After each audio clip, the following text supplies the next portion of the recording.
강의하는 9쪽 커버넌트 봐주세요. 9쪽 9번 커버넌트. 그리고 여러분 교재는 89쪽 있죠? 89쪽 커버넌트 보시면 됩니다.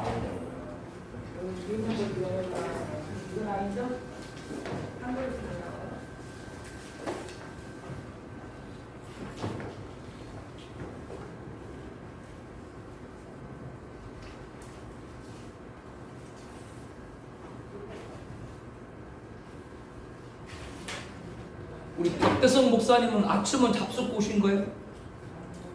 아침도 못 잡숫고 오신 거 아니에요? 잡숫고 오셨어요?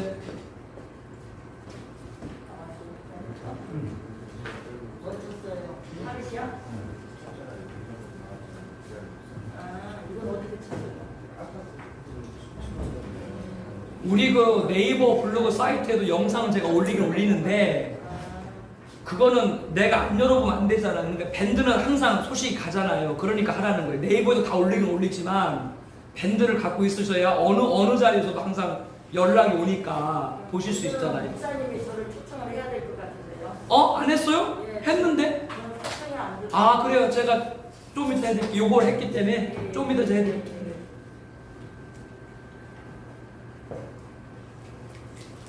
자, 우리 강의하는 9쪽입니다. 9쪽 9번 커버넌트 보시고 여러분 갖고 있는 교재 있죠? 교재는 89쪽입니다. 언약의 표 무지개 다 찾으셨죠?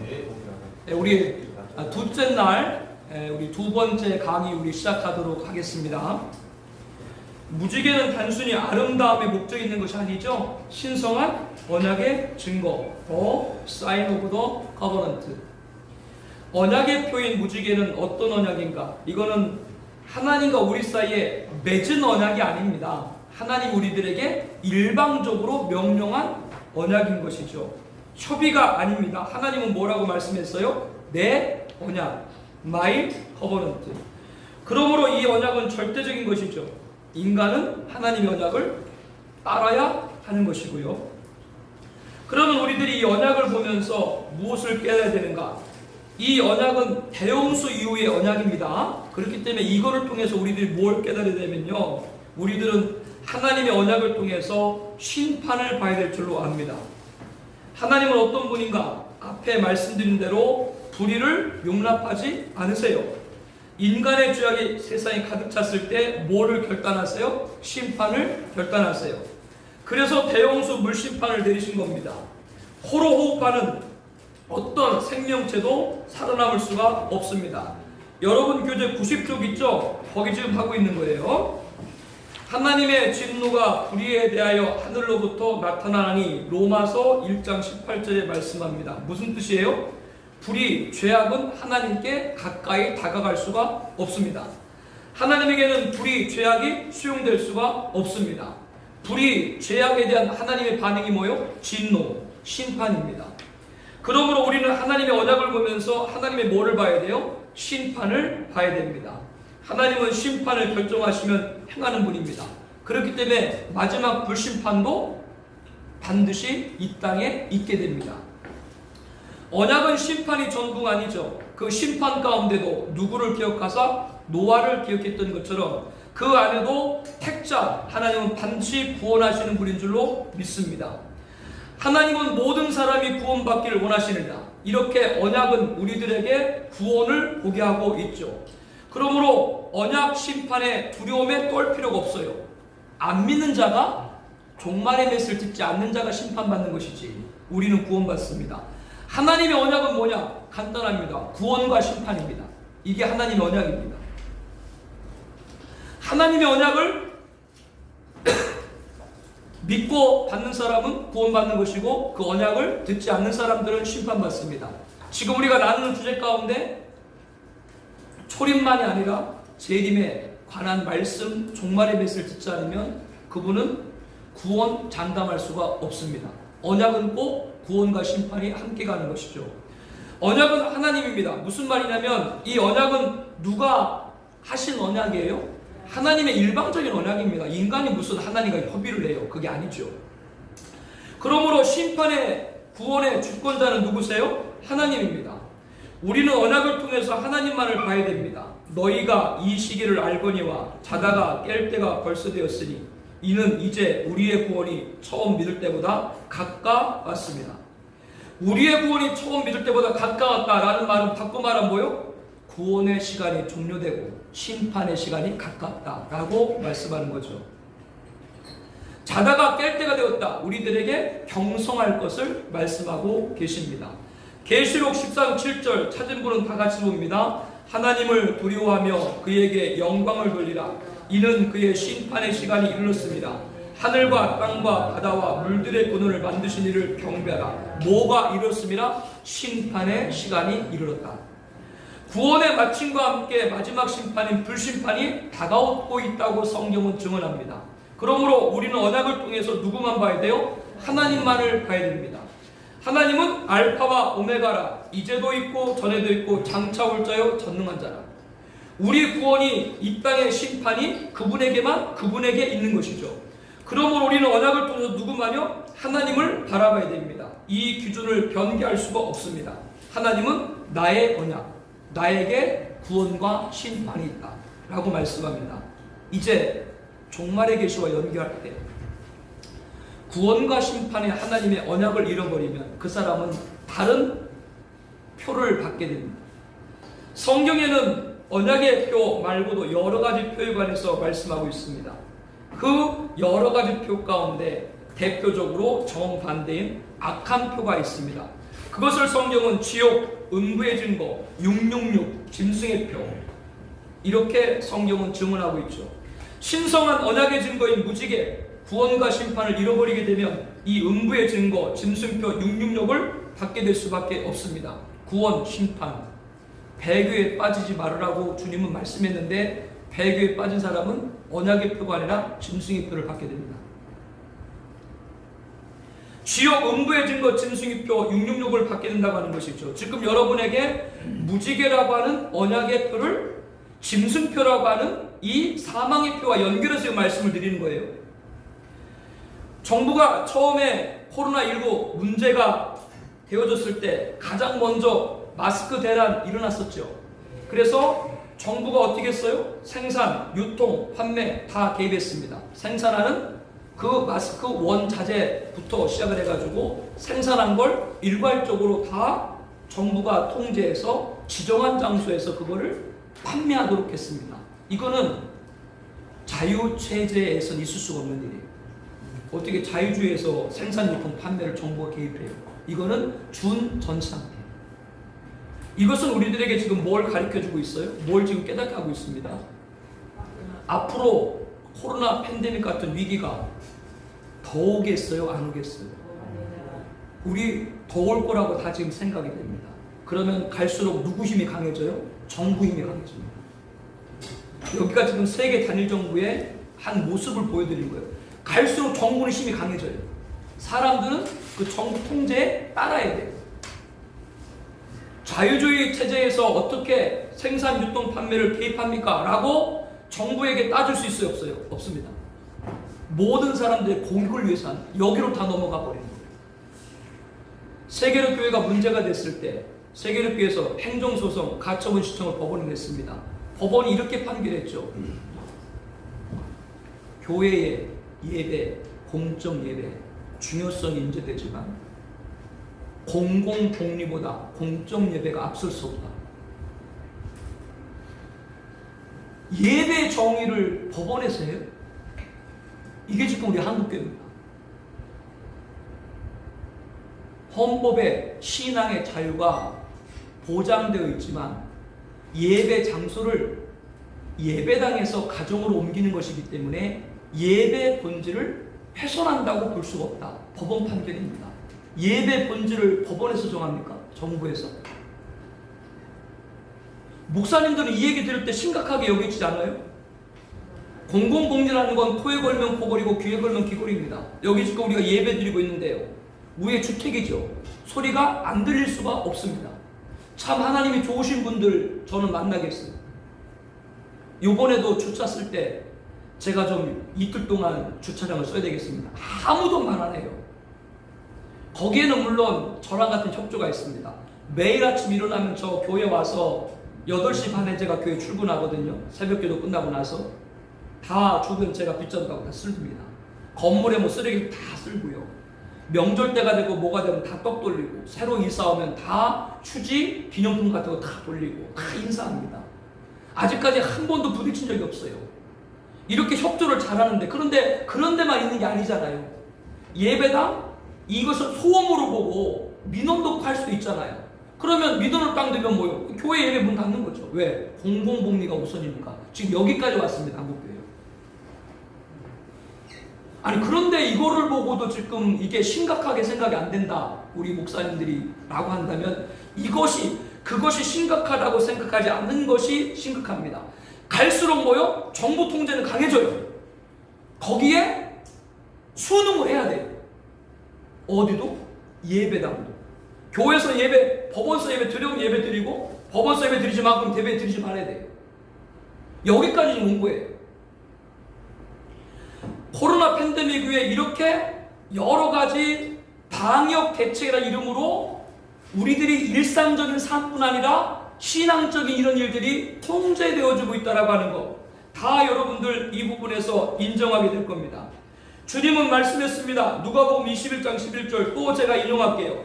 이렇게 마지막 때 곳곳에 코로나 같은 전염병과 큰 지진과 기근이 있을 것이고 무서운 일과 하늘로부터 큰 징조가 있으리라. 어제도 말씀했습니다마는 예전에는 불고리, 환태평양 지대 특정 지역에서 지진이 발생했지만 지금은 전 세계가 안전지대가 없습니다. 예수님 말씀한 거예요. 곳곳에, 전 세계 곳곳에 큰 지진, 대지진이 있으니. 예전에는 9.0, 8.0, 7.0 같은 대지진은 100년, 50년, 20년 사이 있었습니다. 근데 요즘에는 9.0, 7.0, 8.0 대지진이 간격이 1년, 6개월로 자꾸 좁혀지고 있어요. 갈수록 곳곳에. 이게 지금 징조입니다. 사람들이 마지막 때 하늘로부터 큰 징조도 있으니, NIV에 보게 되면 이거를 테러로 딱 번역하고 있습니다. 곳곳에 테러로 많은 사람들이 목숨과 위기를 느끼고 있죠. 이런 일이 지금 벌어지고 있습니다.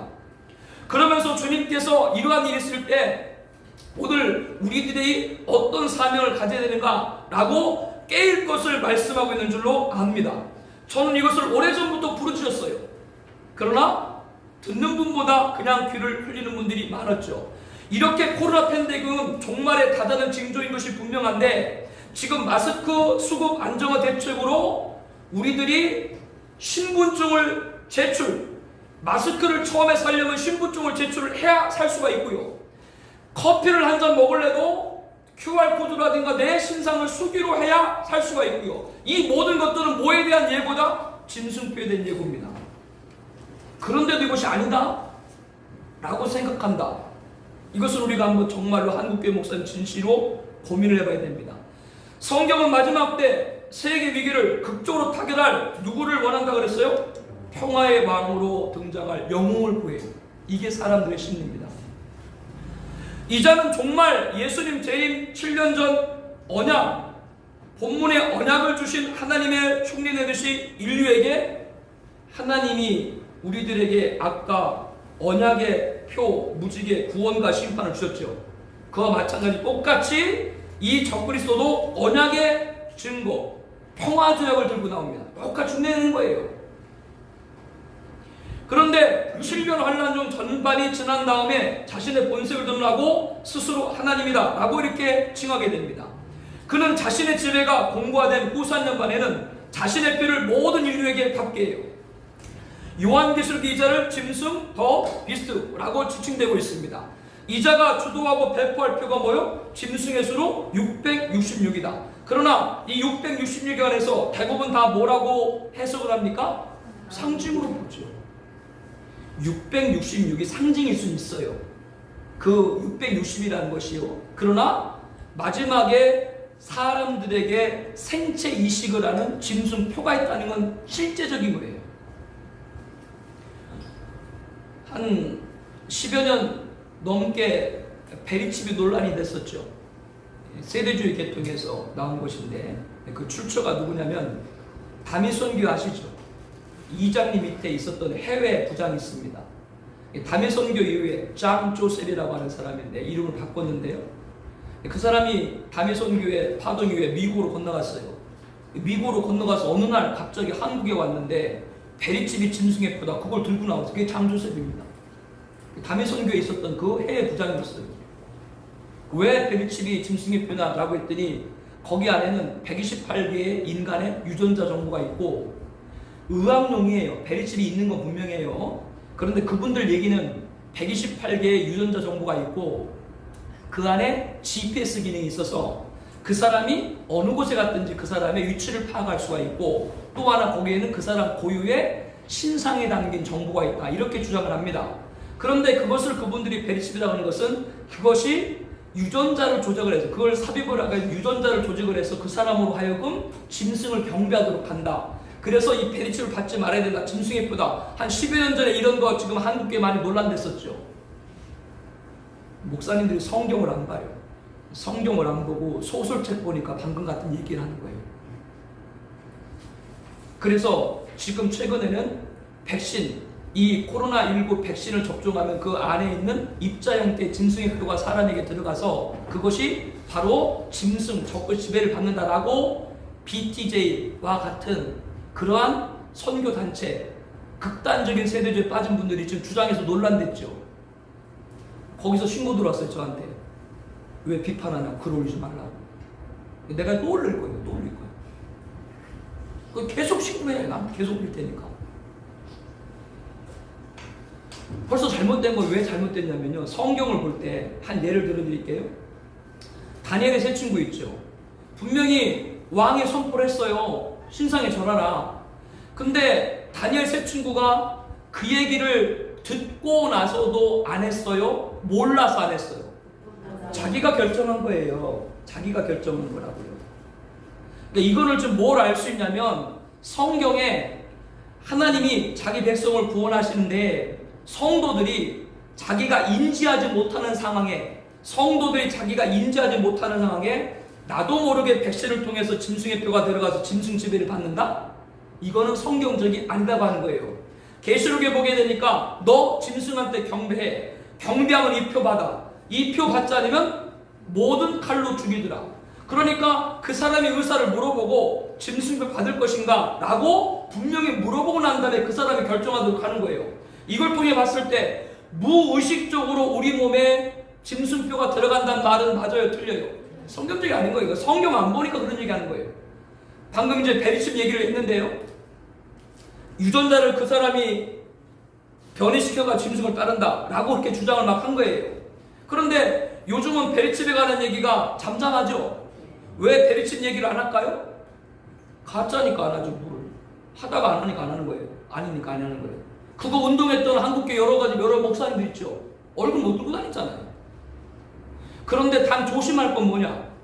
베리칩이 짐승의 표가 아닌 건 분명한데요. 조심할 건 뭐냐? 자꾸 사람들 인체, 생체 이식하는 장치가 등장한다. 자꾸 이거는 조심하세요. 앞으로 정부가 코로나 팬데믹 이후에 국민 건강 보건을 위해서 각 사람들의 건강 이런 관리를 하기 위해서 유용하게 하기 위해서 칩 형태를 만들어서 사람한테 이식한다 이런 얘기 지금 막 들리죠.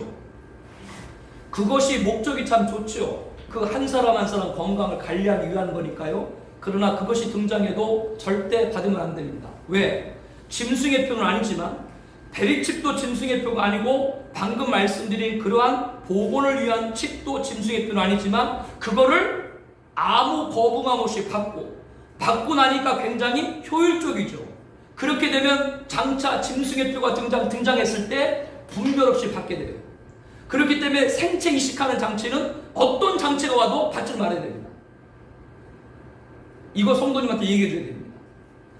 짐승의 표이기 때문에 받지 말라고 하는 것이 아니고요. 짐승의 표가 베리칩이다. 베리칩이 짐승의 표가 아닌 이유는 아주 간단합니다. 짐승의 표는 말 그대로 짐승이 등장하고 난 다음에 배포하는 게 짐승의 표입니다. 베리칩이 짐승의 표면 AID 그 회사가 거기 뭐 대표가 무슨 적그리스도인가요? 성경을 모르니까 그런 얘기를 하는 거예요. 그러나 짐승의 표가 아니더라도 자꾸 인간 몸에 이식하는 생체 장식을 절대 받으면 안 된다고 말씀을 드리는 거예요.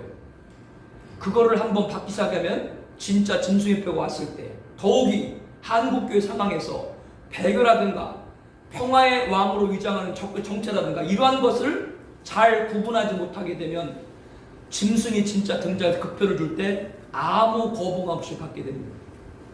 그러므로 이것은 참 조심을 해야 됩니다. 그러나 무의식 중에 사람들 몸에 들어가서 조종을 한다라고 하는 건 맞는 말이 아니고요. 어쨌거나 지금 이런 모든 것들은 뭐에 대한 예표라고요? 짐승의 표로 가는 과정입니다. 요거는 정말 조심해야 됩니다. 반드시 짐승의 표는 등장합니다. 여러 예를 말씀을 드렸습니다만은 지금도 QR코드를 태그하고 수기를 작성하고 목사님들 스스로가 자기들이 작성하면서 앞으로 짐승의 표를 받게 될 거라고 하는 건 생각하지 않아요. 왜? 계시록에 나와 있는 모든 종말 계시를 뭘로 보니까 그냥 상징으로 보기 때문에. 이게 지금 한국교회 병폐입니다. 이렇게 마지막 시대가 다다랐음을 현상을 통해 보게 하고 있는데 도대체 어디까지 더 보여줘야 종말이 다다람을 인지할 것인가? 마음이 굉장히 무겁죠.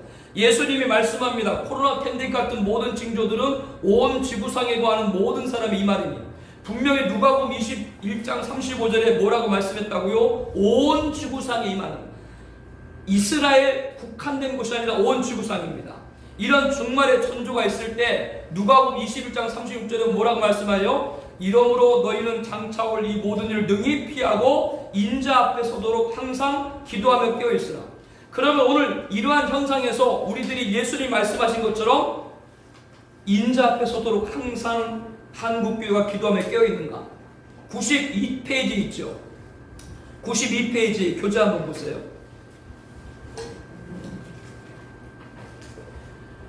거기 맨 마지막 섹션에 그러면 주님의 말씀대로 찾았어요? 네. 그러면 주님의 말씀대로 한국교회가 경성하고 있는가?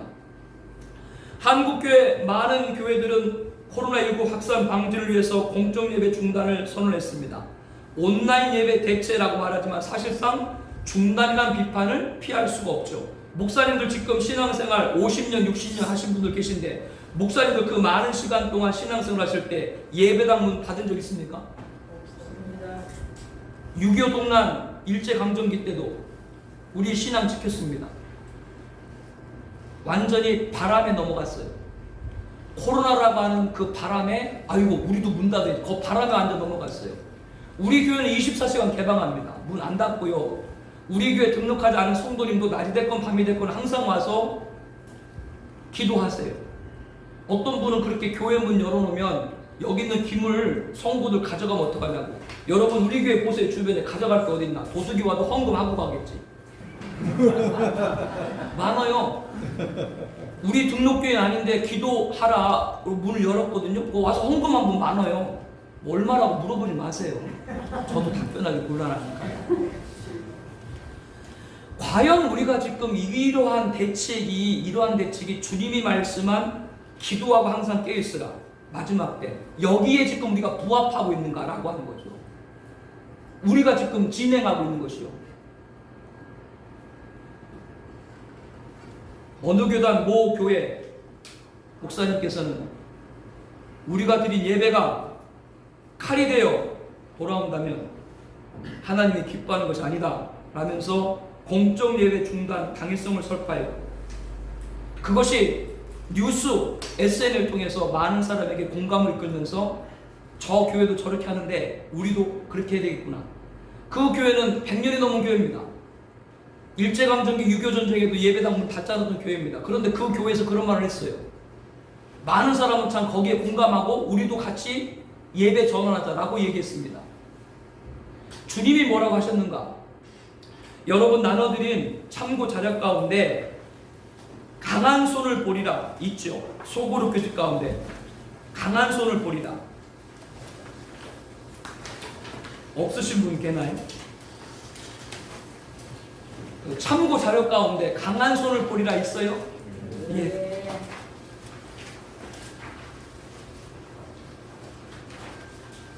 교회 강단에서 지금 그 출애굽기 창세기 끝나고 출애굽기 강의를 하고 있는데요. 5장이에요. 5장의 내용을 보게 되면 이제 그 모세가 결단을 하고 애굽에 내려갔잖아요. 이제 바로 앞에 서서 하나님이 전하라고 명한 말씀을 전했잖아요. 우리 백성을 내보내라. 우리가 제사를 드릴 수 있도록 내보내라 이렇게 전했잖아요.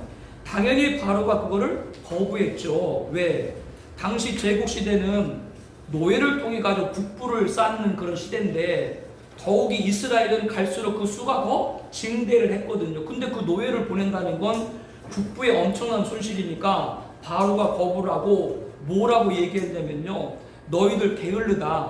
너희들 게으르니까 이렇게 제사한다고 말하지 너희들 일을 더 가중하게 시키겠다라고 하면서 벽돌에 쓸 집을 주지 아니하고 집까지 너희들이 구하라. 시골서 자란 분들은 알겠습니다만 저도 고등학교 때까지 초가집에 살았거든요. 우리 집이 너무나 부유하다 보니까 고등학교 때까지 초가집에 살았어요. 그리고 담을 만들 때 흙벽돌로 만들었습니다. 산에 가서 진흙을 다 캐다가 그 진흙을 물로 개고 거기에 그냥 하면 쓰러지기 때문에 집을 갖다 볏집을 넣어가지고 했어요. 우리 다 그렇게 어릴 때 했어요.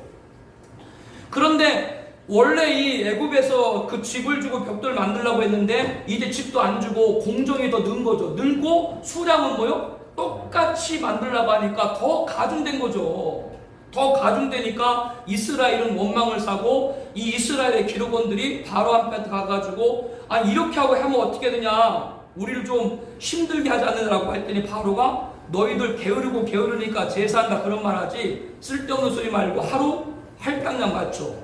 그래서 기록원들이 그 얘기를 듣고 참 낙담해가지고 돌아오고 있는데 자기들 앞에 누가 서 있어요? 모세하고 바로가 서 있는 거예요. 그러니까 누구 때문에? 당신이 제사 드린다고 말해가지고 우리가 이렇게 됐으니까 당신이 책임져 그러면서 모세한테 뭐라고 그래요? 이스라엘의 기록원들이 하나님이 너희들 보고 벌레 일어나 저주를 해 모세를. 목사님들도 저주 많이 받았죠. 자 여기에 보게 되면 결국 뭐 때문에 문제가 됐냐면 제사 때문에 문제가 된 거죠. 출애굽에 관한 여러 가지 말씀을 나눌 때 여러 가지 각도로 할 수 있겠지만 그 성경을 보게 되면 하나님은 뭘 원하셨냐면 내 백성을 내보내서 하나님께 제사하도록 해라. 이게 핵심이에요. 출애굽이에요. 하나님이 정하신 땅에서. 그렇기 때문에 여기서도 제사 문제가 나왔다라고 하는 것이죠. 그 부분을 우리들이 가만히 볼 때 이 바로가 말한 거를 보게 되면은 오늘날 불신자를 대변하죠. 불신자들은 누가 교회 다닌다? 할 일 없는 사람이 교회 다니고 고생을 덜 해본 사람이 예배 드리고 일하기 싫어하니까 기도한다고 핑계댄다.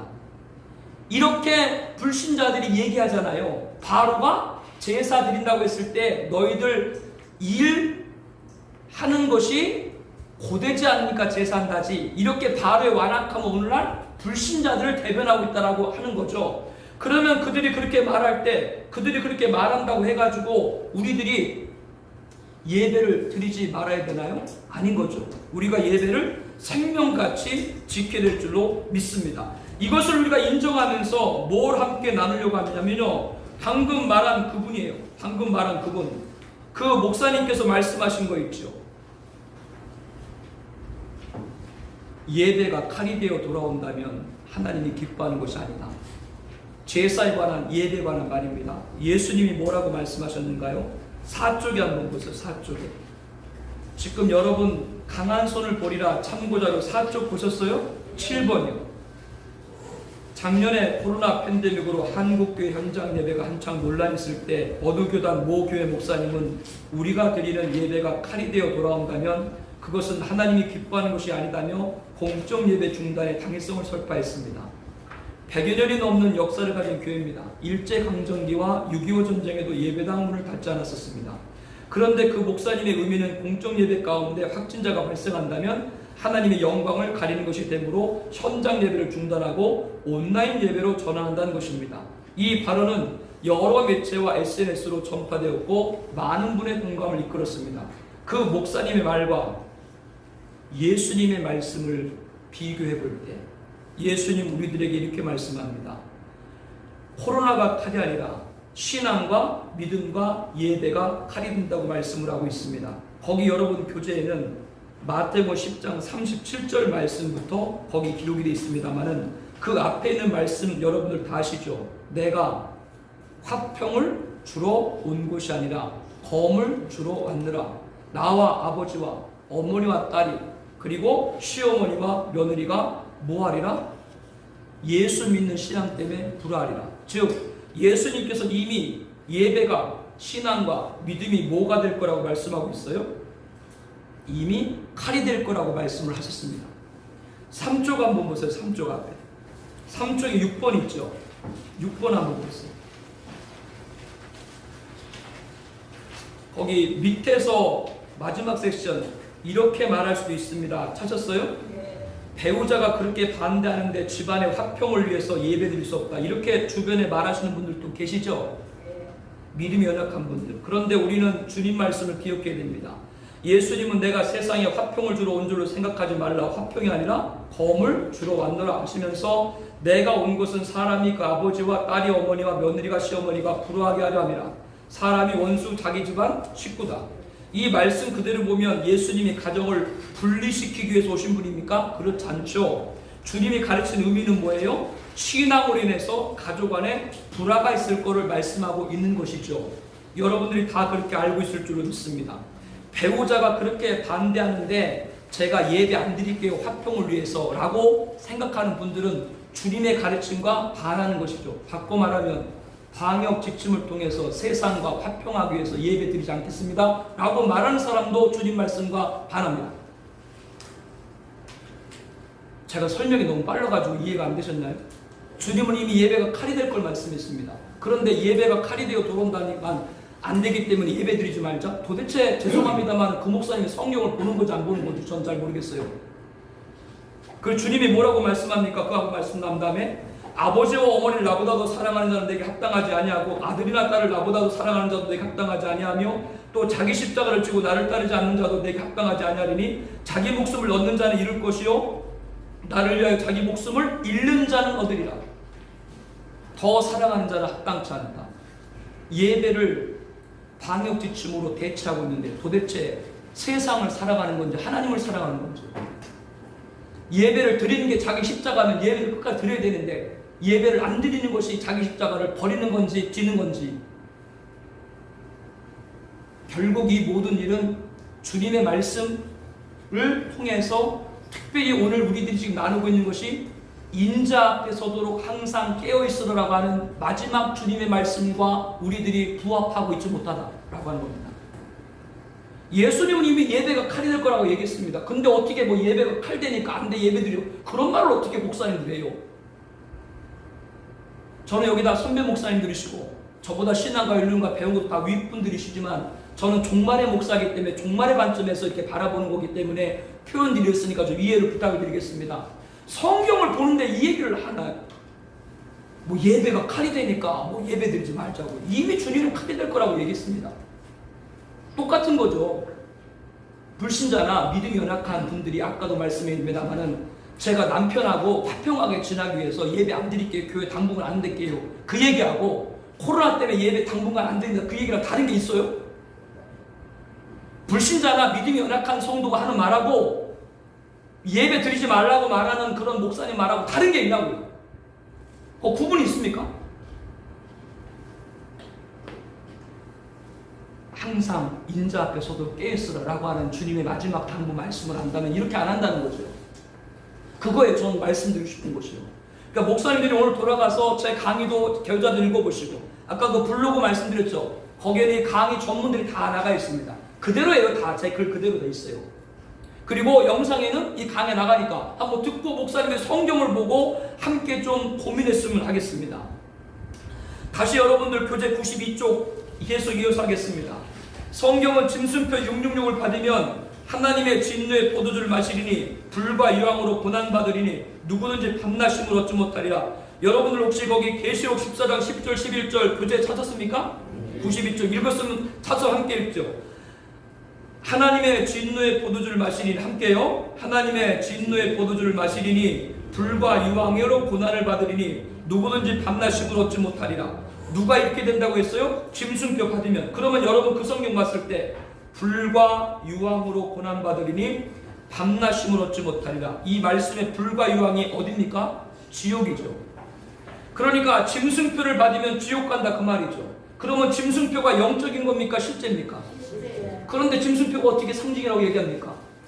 불과 유황은 지옥은 실제인데 짐승뼈는 상징이다. 어떻게 그렇게 얘기를 해요? 여기서 자유주의가 나오는데요. 자유주의는 지옥 인정 안 하죠. 안 하지 않습니까? 여기는 성경구조 자유주의 인정하지 않습니다. 바꿔 말하면 무천년과 자유주의는 한 끗 차이입니다. 거기서 하나만 딱 돌아가면 그냥 자유주의 됩니다. 성경 부인합니다. 자유주의는 지옥 인정하지 않지요. 하나님이 사랑인데 지옥이 있냐? 어디서 그런 얘기를 하는지 잘 모르겠습니다만 우리를 다 인정하고 계신 줄로 믿습니다. 무천년은 잘못 돌아가면 자유주의 됩니다. 불과 유황 지옥이다 라고 얘기하는데 뭘 받았기 때문에? 짐승표 받으면 불과 유황 들어가는데 불과 유황은 지옥인데 짐승표는 영적이다? 어떻게 그렇게 얘기합니까? 성경을 여기는 이렇게 보고 저기는 이렇게 보고 일관성이 없어요. 원칙과 기조가 없어요. 왜? 계시록이라는 종말 계시를 종말 장차 있을 그 원칙과 기조를 갖고 풀어야 되는데 그 종말의 계시를 자꾸 뭘로 본다고요? 교회 시대 전체에 있는 일로. 오늘 주일 아침에 교회 오려고 단장을 하고 다 준비했는데 남편이 자꾸 속을 썩여요. 교회 오려고 준비하는데 남편이 자꾸 속을 썩이니까 교회 올 마음이 나요, 안 나요? 그러면 남편이 적글소인가요? 무천년 이상합니다. 그 남편이 적글소입니까? 다 영적으로 보니까 그렇게 다 거기다 월급에 다. 그리고 자기들이 개혁주의 정석이래요. 개혁주의가 뭔데요? 개혁주의는 칼빈주의, 장로교만의 개혁주의도 아니고 개혁주의란 말은 프로테스탄트, 종교개혁과 후에 들인 교파를 초월한 모든 개신교회 목사님과 성도님들이 개혁주의인 줄로 믿습니다. 성경입니다. 성경으로 돌아가자. 이게 개혁주의죠. 그런데 성경을 어떻게 이건 이렇게 보고 저건 저렇게 보고 성도들이 혼란해가지고 뭔 말인지를 알아듣지 못하게 만들어놔요. 종말의 계시만 들어가면 이렇게 다 이렇게 우매하게 만든다라고 하는 겁니다. 짐승의 뼈라는 것은 다른 것이 아니고요. 마지막 핵전쟁이 발발할 때 핵전쟁에 관해서도 무천은 인정하지 않죠. 다 영적으로 보고 계시록 9장에 게시되어 있는 장소 유브라데 그리고 인류 인구의 3분의 1이 죽고 그 무기가 터지니까 불과 유황과 연기가 나오고 이게 도대체 뭔가 라고 했을 때 다 이 무천년과 상징으로 돌립니다. 그러나 분명한 지명이 등장합니다. 제가 여러분에게 여쭐게요. 계시록 1장에 보게 되면은 사도 요한이 주의 날 성령의 감동을 받아 그때 하나님 말씀을 받죠. 어디에 있었을 때요? 반모섬에 유배됐을 때. 그 당시 로마 황제에게 핍박을 받은 거죠. 반모섬이 요한이 계시를 받은 장소인데 반모섬이 실제입니까? 상징입니까? 그런데 똑같은 계시록인데 방금 말씀드린 9장의 유브레데나 16장의 아마겟돈이나 성지순례 가신 분들은 다 보셨겠습니다만 무깃도의 언덕, 아마겟돈이요. 무깃도 언덕이란 말, 그 이스라엘 대평원. 아마겟돈이 등장하는데요. 방금 여러분은 반모섬 분명히 실제라고 말씀을 하셨죠. 그러면 9장에 등장할 유브레다라든가 16장에 등장할 아마겟돈이 실제입니까? 상징입니까? 그런데 무천년은 뭐라고 그래요? 상징입니다. 왜 1장에 나와 있는 반모섬, 똑같은 성경 안에 1장에 나와 있는 반모섬은 실제인데 왜 똑같은 계시록에 나와 있는 16장의 아마겟돈은 상징인가? 다른 것이 아닙니다. 초림은 인정하고 재림은 인정하지 않아요. 종말을 안 봅니다. 목사님들은 지금 자신 있게 아마겟돈 실제라고 말씀을 했는데 목사님들 그렇게 확실하게 말씀했는데 여러분들이 갖고 있는 주석 가운데 아마겟돈이 실제라고 나와 있는 거 있습니까? 오늘 한번 보세요. 아마겟돈은 영적으로 마지막 전쟁을 상징하는 것이로서 다 이렇게 해석을 합니다. 전부 다 종말로 들어가면 다 애매해요. 적그리스도가 나왔던, 조직이 나왔던, 뭐가 나왔던 전부 다 종말 계시는 상징으로 돌려버립니다. 이게 우리 신학교 때 배운 거예요. 이게 우리 신대원 때 배운 거예요. 그러니까 목사님 입에서 재림에 관한 마지막 전쟁에 관한 이런 얘기 안 해도 않습니다. 그래서 유브라데 전쟁이 핵전쟁이고 인류 3분의 1 죽는다라고 얘기하면 저 사람보다 소설책 쓰고 있네 라고 얘기합니다. 왜 소설입니까? 제가 성경을 얘기하고 있는데 관점과 견해는 다를 수가 있지만요. 이 마지막 핵전쟁이 터지게 되면 후쿠시마 원전 하나 피폭이 됐는데도 그 지역이 아직도 사지가 됐죠. 전 세계의 핵 공격이 일으키게 되면 전 세계가 황폐화됐죠. 황폐화되게 되면 당연히 제대로 곡식을 추수할 수가 없겠죠. 수확량이 적어요. 많은 사람들이 그 식량을 구해야 되는데 식량을 구할 수 없으니까 어떻게 합니까? 짐승표를 받은 사람만 그 식량을 매매할 수가 있습니다. 단 짐승표는 식량을 매매하는 매매 수단으로 끝나는 것이 아니라 외형적인 것은 매매 수단이지만 내용적인 것은 통치 수단입니다. 그 짐승표를 받는 순간 다 누구 손에 들어가는 거예요? 적그리 손에 들어가는 거예요. 지금 우리들 제가 앞에 수없이 말씀드렸어요. 카페 가려도 음식점 가려도 전부 다 QR코드 내거나 수기 쓰거나. 목사님들이 지금 수기를 쓰면서도 마지막에 짐승표는 없을 거다. 어떻게 그렇게 자신하는지 몰라요. 아니 본인들이 지금 하고 있으시면서도 짐승표는 없대요. 여기 계신 분들은 인정하시는 분들도 많이 계실 것이고, 중요한 건 여러분들 인정한다면 이 마지막에 관한 구체적인 계시, 우리가 유의해야 될 것 증거해서 인자 앞에 서도록 항상 깨어있게 만들어야 되지, 세상에 그냥 녹아지게 해서는 안 될 줄 압니다. 그거 받으면 끝이에요. 영멸. 그 사람은 회개도 소용없어요. 이제 후사님만 넘어갔기 때문에, 교회시대 끝났기 때문에. 그러므로 지금 증거해야 됩니다. 이것이 마지막 시대 때 우리를 부르신 하나님의 사명인 줄로 압니다. 다시 한번 강조하건대 교회 시대에 이걸 증언하지 않으면 그 사람은 적그리스도 딸 수밖에 없고 그 사람은 후사님만 떨어져서 짐승표를 받을 수밖에 없어요. 그래서 요한계시록 14장 12절에 보게 되면 이렇게 말합니다. 찾은 분 한번 읽어주세요. 성도들의 인내가 여기 있나니 그들은 하나님의 계명과 예수에 대한 믿음을 지켰다. 아까 짐승표 받은 사람은 불과 유황에 떨어진다고 그랬죠. 그거 안 받은 사람은 뭐요? 하나님의 계명과 예수 믿음 끝까지 지켜야 된다. 죽더라도 그런 신앙으로 죽는 사람들이 뭐요? 복이 있다라고 계시록 14장 13절에 말씀합니다. 그런데 한국교회, 그것도 대표교회라고 하는 교회들 중에 코로나19 확산방지를 통해서 공적예배 중단을 하고 있죠.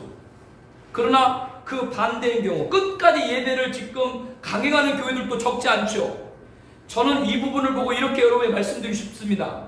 종말에 한국교회가 진리를 수호할 촛대교회가 될 건가, 아니면 적그리스도에 따르는 음녀교회가 될 건가, 그 시금석이 오늘날 예배다라고 하는 겁니다. 지금 예배 진리를 어떻게 사수하느냐, 그 사수하는 사람은 마지막 촛대교회 진리를 사수하는 교회가 될 것이고, 그렇지 않은 교회는 잘못하면 적그리스도를 따르는 음녀교회가 될 수 있습니다. 지금의 예배가 그 시금석이다라고 봅니다. 앞으로 우리들에게 그런 신앙을 갈대 측량, 계시록 11장 1절에 보게 되면 갈대로 측량한다. 성전 안에 있는 사람과 바깥에 있는 사람 측량하는데, 앞으로 한국교회 신앙을 측량하는 지금은 예배고 그와 같은 신앙의 덕목들이 계속 등장할 겁니다. 때마다 그 갈대 측량에 합격하느냐 합격하지 않느냐 굉장한 위기입니다. 우리들이 감당해야 될 일이고요. 제가 목소리가 좀 너무 커가지고 좀 듣기가 안 좋으시죠? 좀 줄여서 할까요?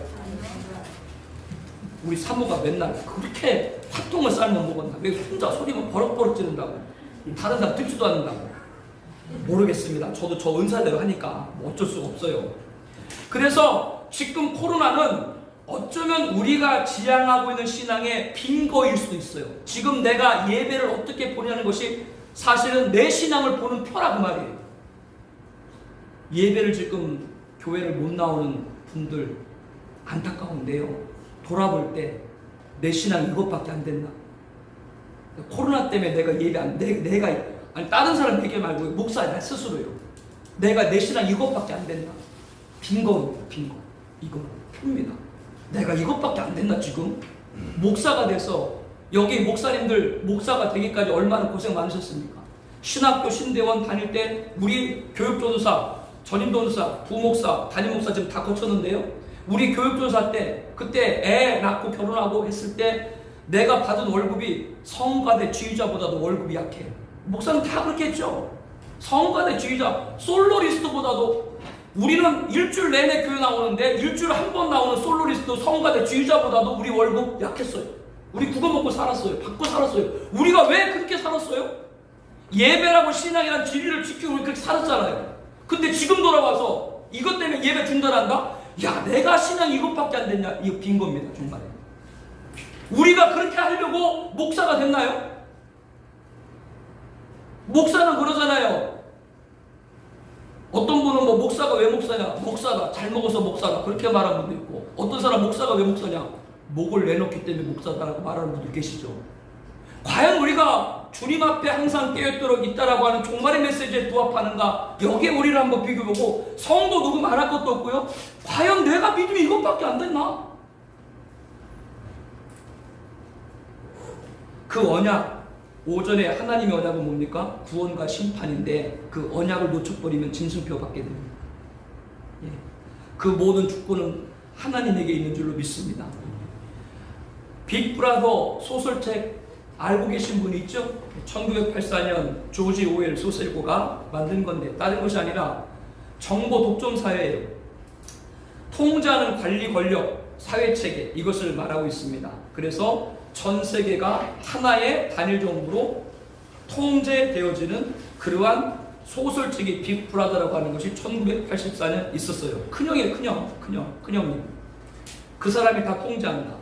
이건 물론 소설책이지만 거기는 내용을 우리가 비교해 볼 때 종말에 전 세계에 있는 모든 사람들에 관한 신상이나 그 모든 사람에 관련된 정보나 자료들을 선한 목적이 아닌 불의한 자가 특정한 목적으로 쓸 때 한국교회, 세계교회, 전 세계는 그것이 바로 종말에 이른 모습이라고 이미 소설가들이 얘기한 겁니다. 그 소설을 성경으로 비교해 볼 때요.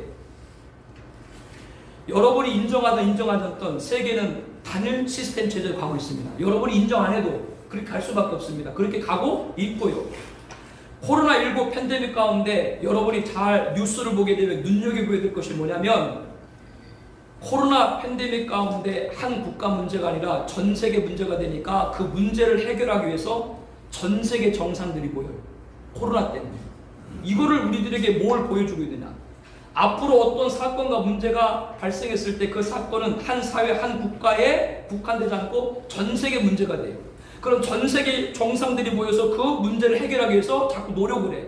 그 모든 일들은 뭐의 진행이냐? 바로 마지막에 영웅 적그리스도 등장의 예언입니다. 누군가 한 사람이 그 모든 걸 통제할 사람이 자꾸 등장하는 모습이 나오는 거예요. G7 지금 영국에서 있죠.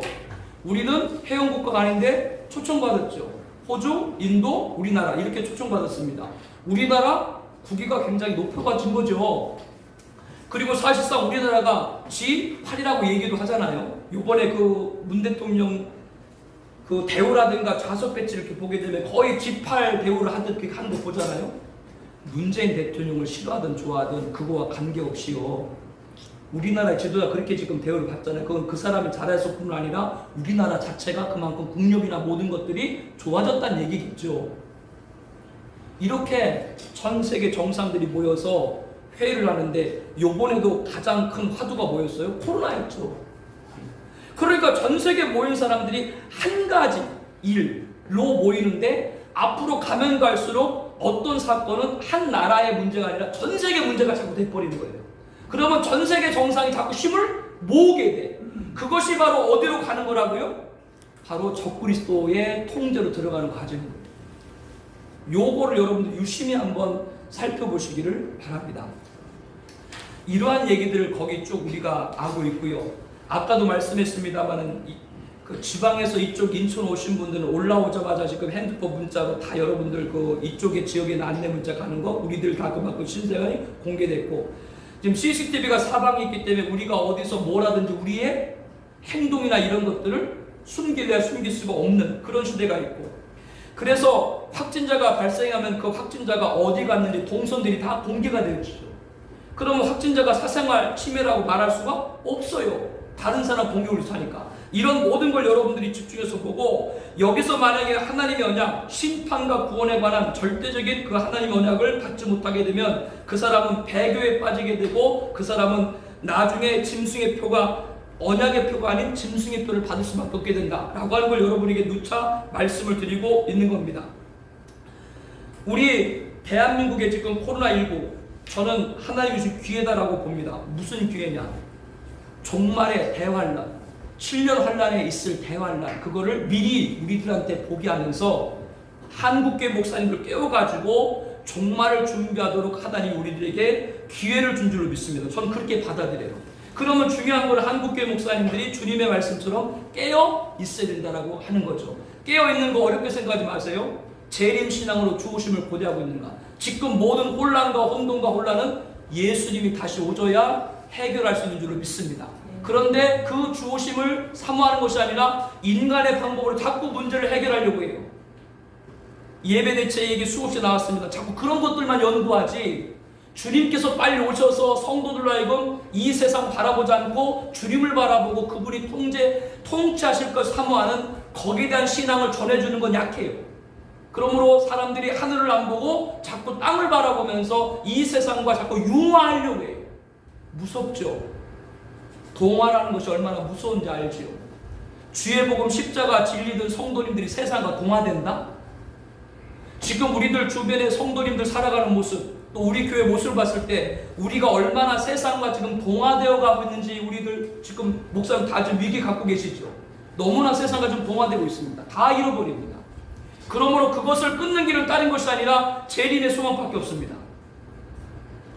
그러므로 현재 예배와 신앙과 믿음에 저해되는 퇴보된 일을 절대 하지 말아야 되고, 히브리서 10장 39절에 우리는 뒤로 물러가 멸망할 자가 아니요 오직 영혼을 구원함에 이르는 믿음을 가진 자라.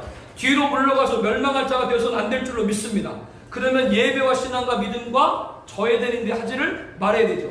창세기 9장 여기에서 우리가 핵심이 뭐냐면 언약의 표를 절대로 뺏겨서는 안 됩니다. 구원과 심판은 누가 있어요? 하나님께 있습니다. 세상과 잘 융화한다고 도움이 되는 것이 아니고요, 하나님 안에 모든 주권이 있는 줄로 믿습니다. 언약의 표, 구원과 심판 잃어버리게 되면 짐승의 표를 받을 수밖에 없다. 수없이 강조드립니다. 그러므로 종말의 언약을 꼭 붙드는 저와 여러분들이 될 줄로 압니다. 세상을 건너서 여러분 교재 101쪽 있죠? 101쪽 한번 보세요.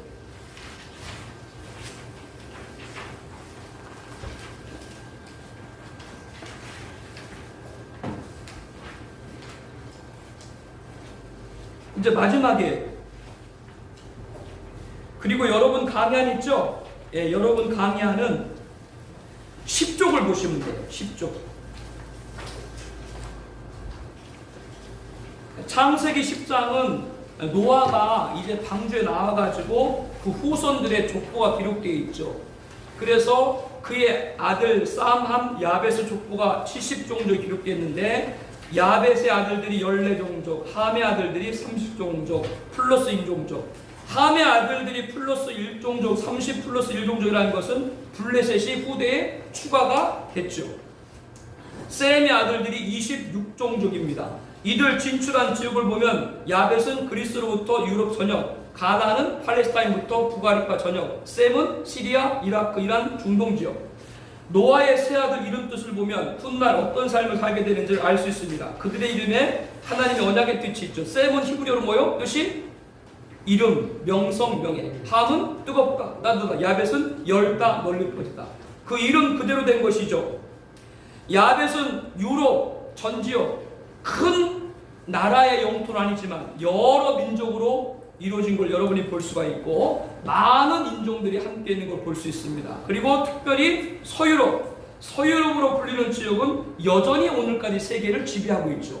하나님이 뭐라 그랬어요? 야벳에게 열다, 널리 퍼지다. 전 세계의 식민지를 갖고 있으면서 이 유럽으로 불리는 야벳 후손들은 세계를 지금도 지배하고 있는 겁니다.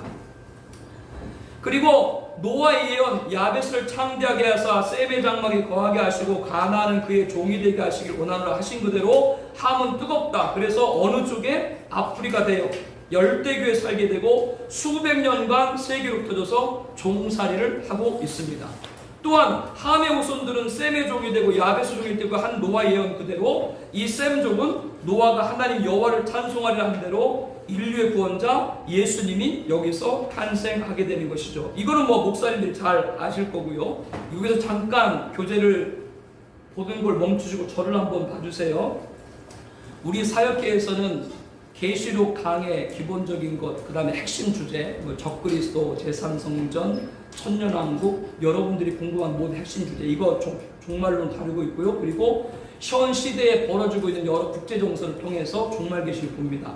해마다 1월달이 되게 되면 그해 국제정세에 나타난 계시를 보는 시간을 갖습니다. 시계예요, 시계. 이거 시계 말고요, 눈 시계예요. 바라보는 시계예요. 올해 1월달에 우리들이 나눴던 그 특강이 뭐냐면 바이든과 케네디입니다. 바이든이 여러분이 아는 것처럼 미국 제46대 대통령 맞죠? 취임을 했는데, 바이든이 취임한 것을 우리가 주목해 봐야 되는 것은 뭐냐면 60년 전 케네디가 집권했는데 이 케네디 이후에 두 번째 로마 캐톨릭 신당입니다. 미국은 와스포, 화이트, 앵글로색슨, 프로테스탄트이기 때문에 백인 주류이고 앵글로색슨계예요. 그 다음에 개신교, 이 사람들이 미국의 주류입니다. 그렇기 때문에 미국의 비주류 가운데 대통령 바로 누구예요? 케네디, 그리고 이 바이든이 두 번째입니다. 아일랜드 출신이죠. 물론 아일랜드 출신 가운데도 한 분이 더 있었습니다. 우리가 잘 아는 레이건 대통령이 아일랜드 출신 개였어요. 거기 후손인데 레이건 대통령은 장로교 신자였거든요. 그렇기 때문에 그분은 그 미국의 주류에 들어가요. 반면에 방금 말씀드린 케네디나 이 바이든은 로마 캐톨릭 신도입니다. 60년 만에. 케네디가 집권한 이후 미국이 어떻게 되니까 여러분들 많이 들으셨죠. 대표적으로 국공립학교의 기도금지. 물론 그것은 연방대법원에서 판결한 겁니다. 62년에. 그러나 잘 보게 되면요. 1960년 대통령 후보로 나온 케네디가 선거운동을 하는 중에 미국에 있는 개신교부들로부터 공격을 받았어요. 왜냐하면 이 미국에 있는 필그림 파더, 순례자의 정신이 있는 분들은 굉장히 카톨릭에 대한 반감이 많잖아요. 그런데 이 케네디가 대통령이 되게 되면 로마 교황의 지시 혹은 사제들 또 로마 캐톨릭과 너무 깊은 관계 갖지 않을까. 이때 케네디가 그걸 알고 자기 후보 연설 통해서 아주 정면 돌파했습니다. 내가 케네디가 로마 캐톨릭 신자인 건 맞지만 어느 사제도 나에게 뭐라고 말할 수 없다. 미국은 개신교 국가지만 어느 목사님도 누구를 투표하라고 말할 수 없다. 정교 분리를 외쳤습니다. 물론 정교 분리는 오래전부터 있었던 일이지만 1960년대 이 케네디 연설, 정교 분리 연설, 이것이 오늘날까지도 정교 분리할 때 그 근거로 쓰여요. 그것뿐만 아니라 미국에는 목사님들 여기서 공부하신 분들 많이 있겠지만 잘 아시겠습니다만 미국 가셔서 국공립학교에서 기도 시간이 있었고요. 또 슈퍼볼 아시죠? 슈퍼볼 미식축구요. 그리고 뭐 야구 메이저리그요.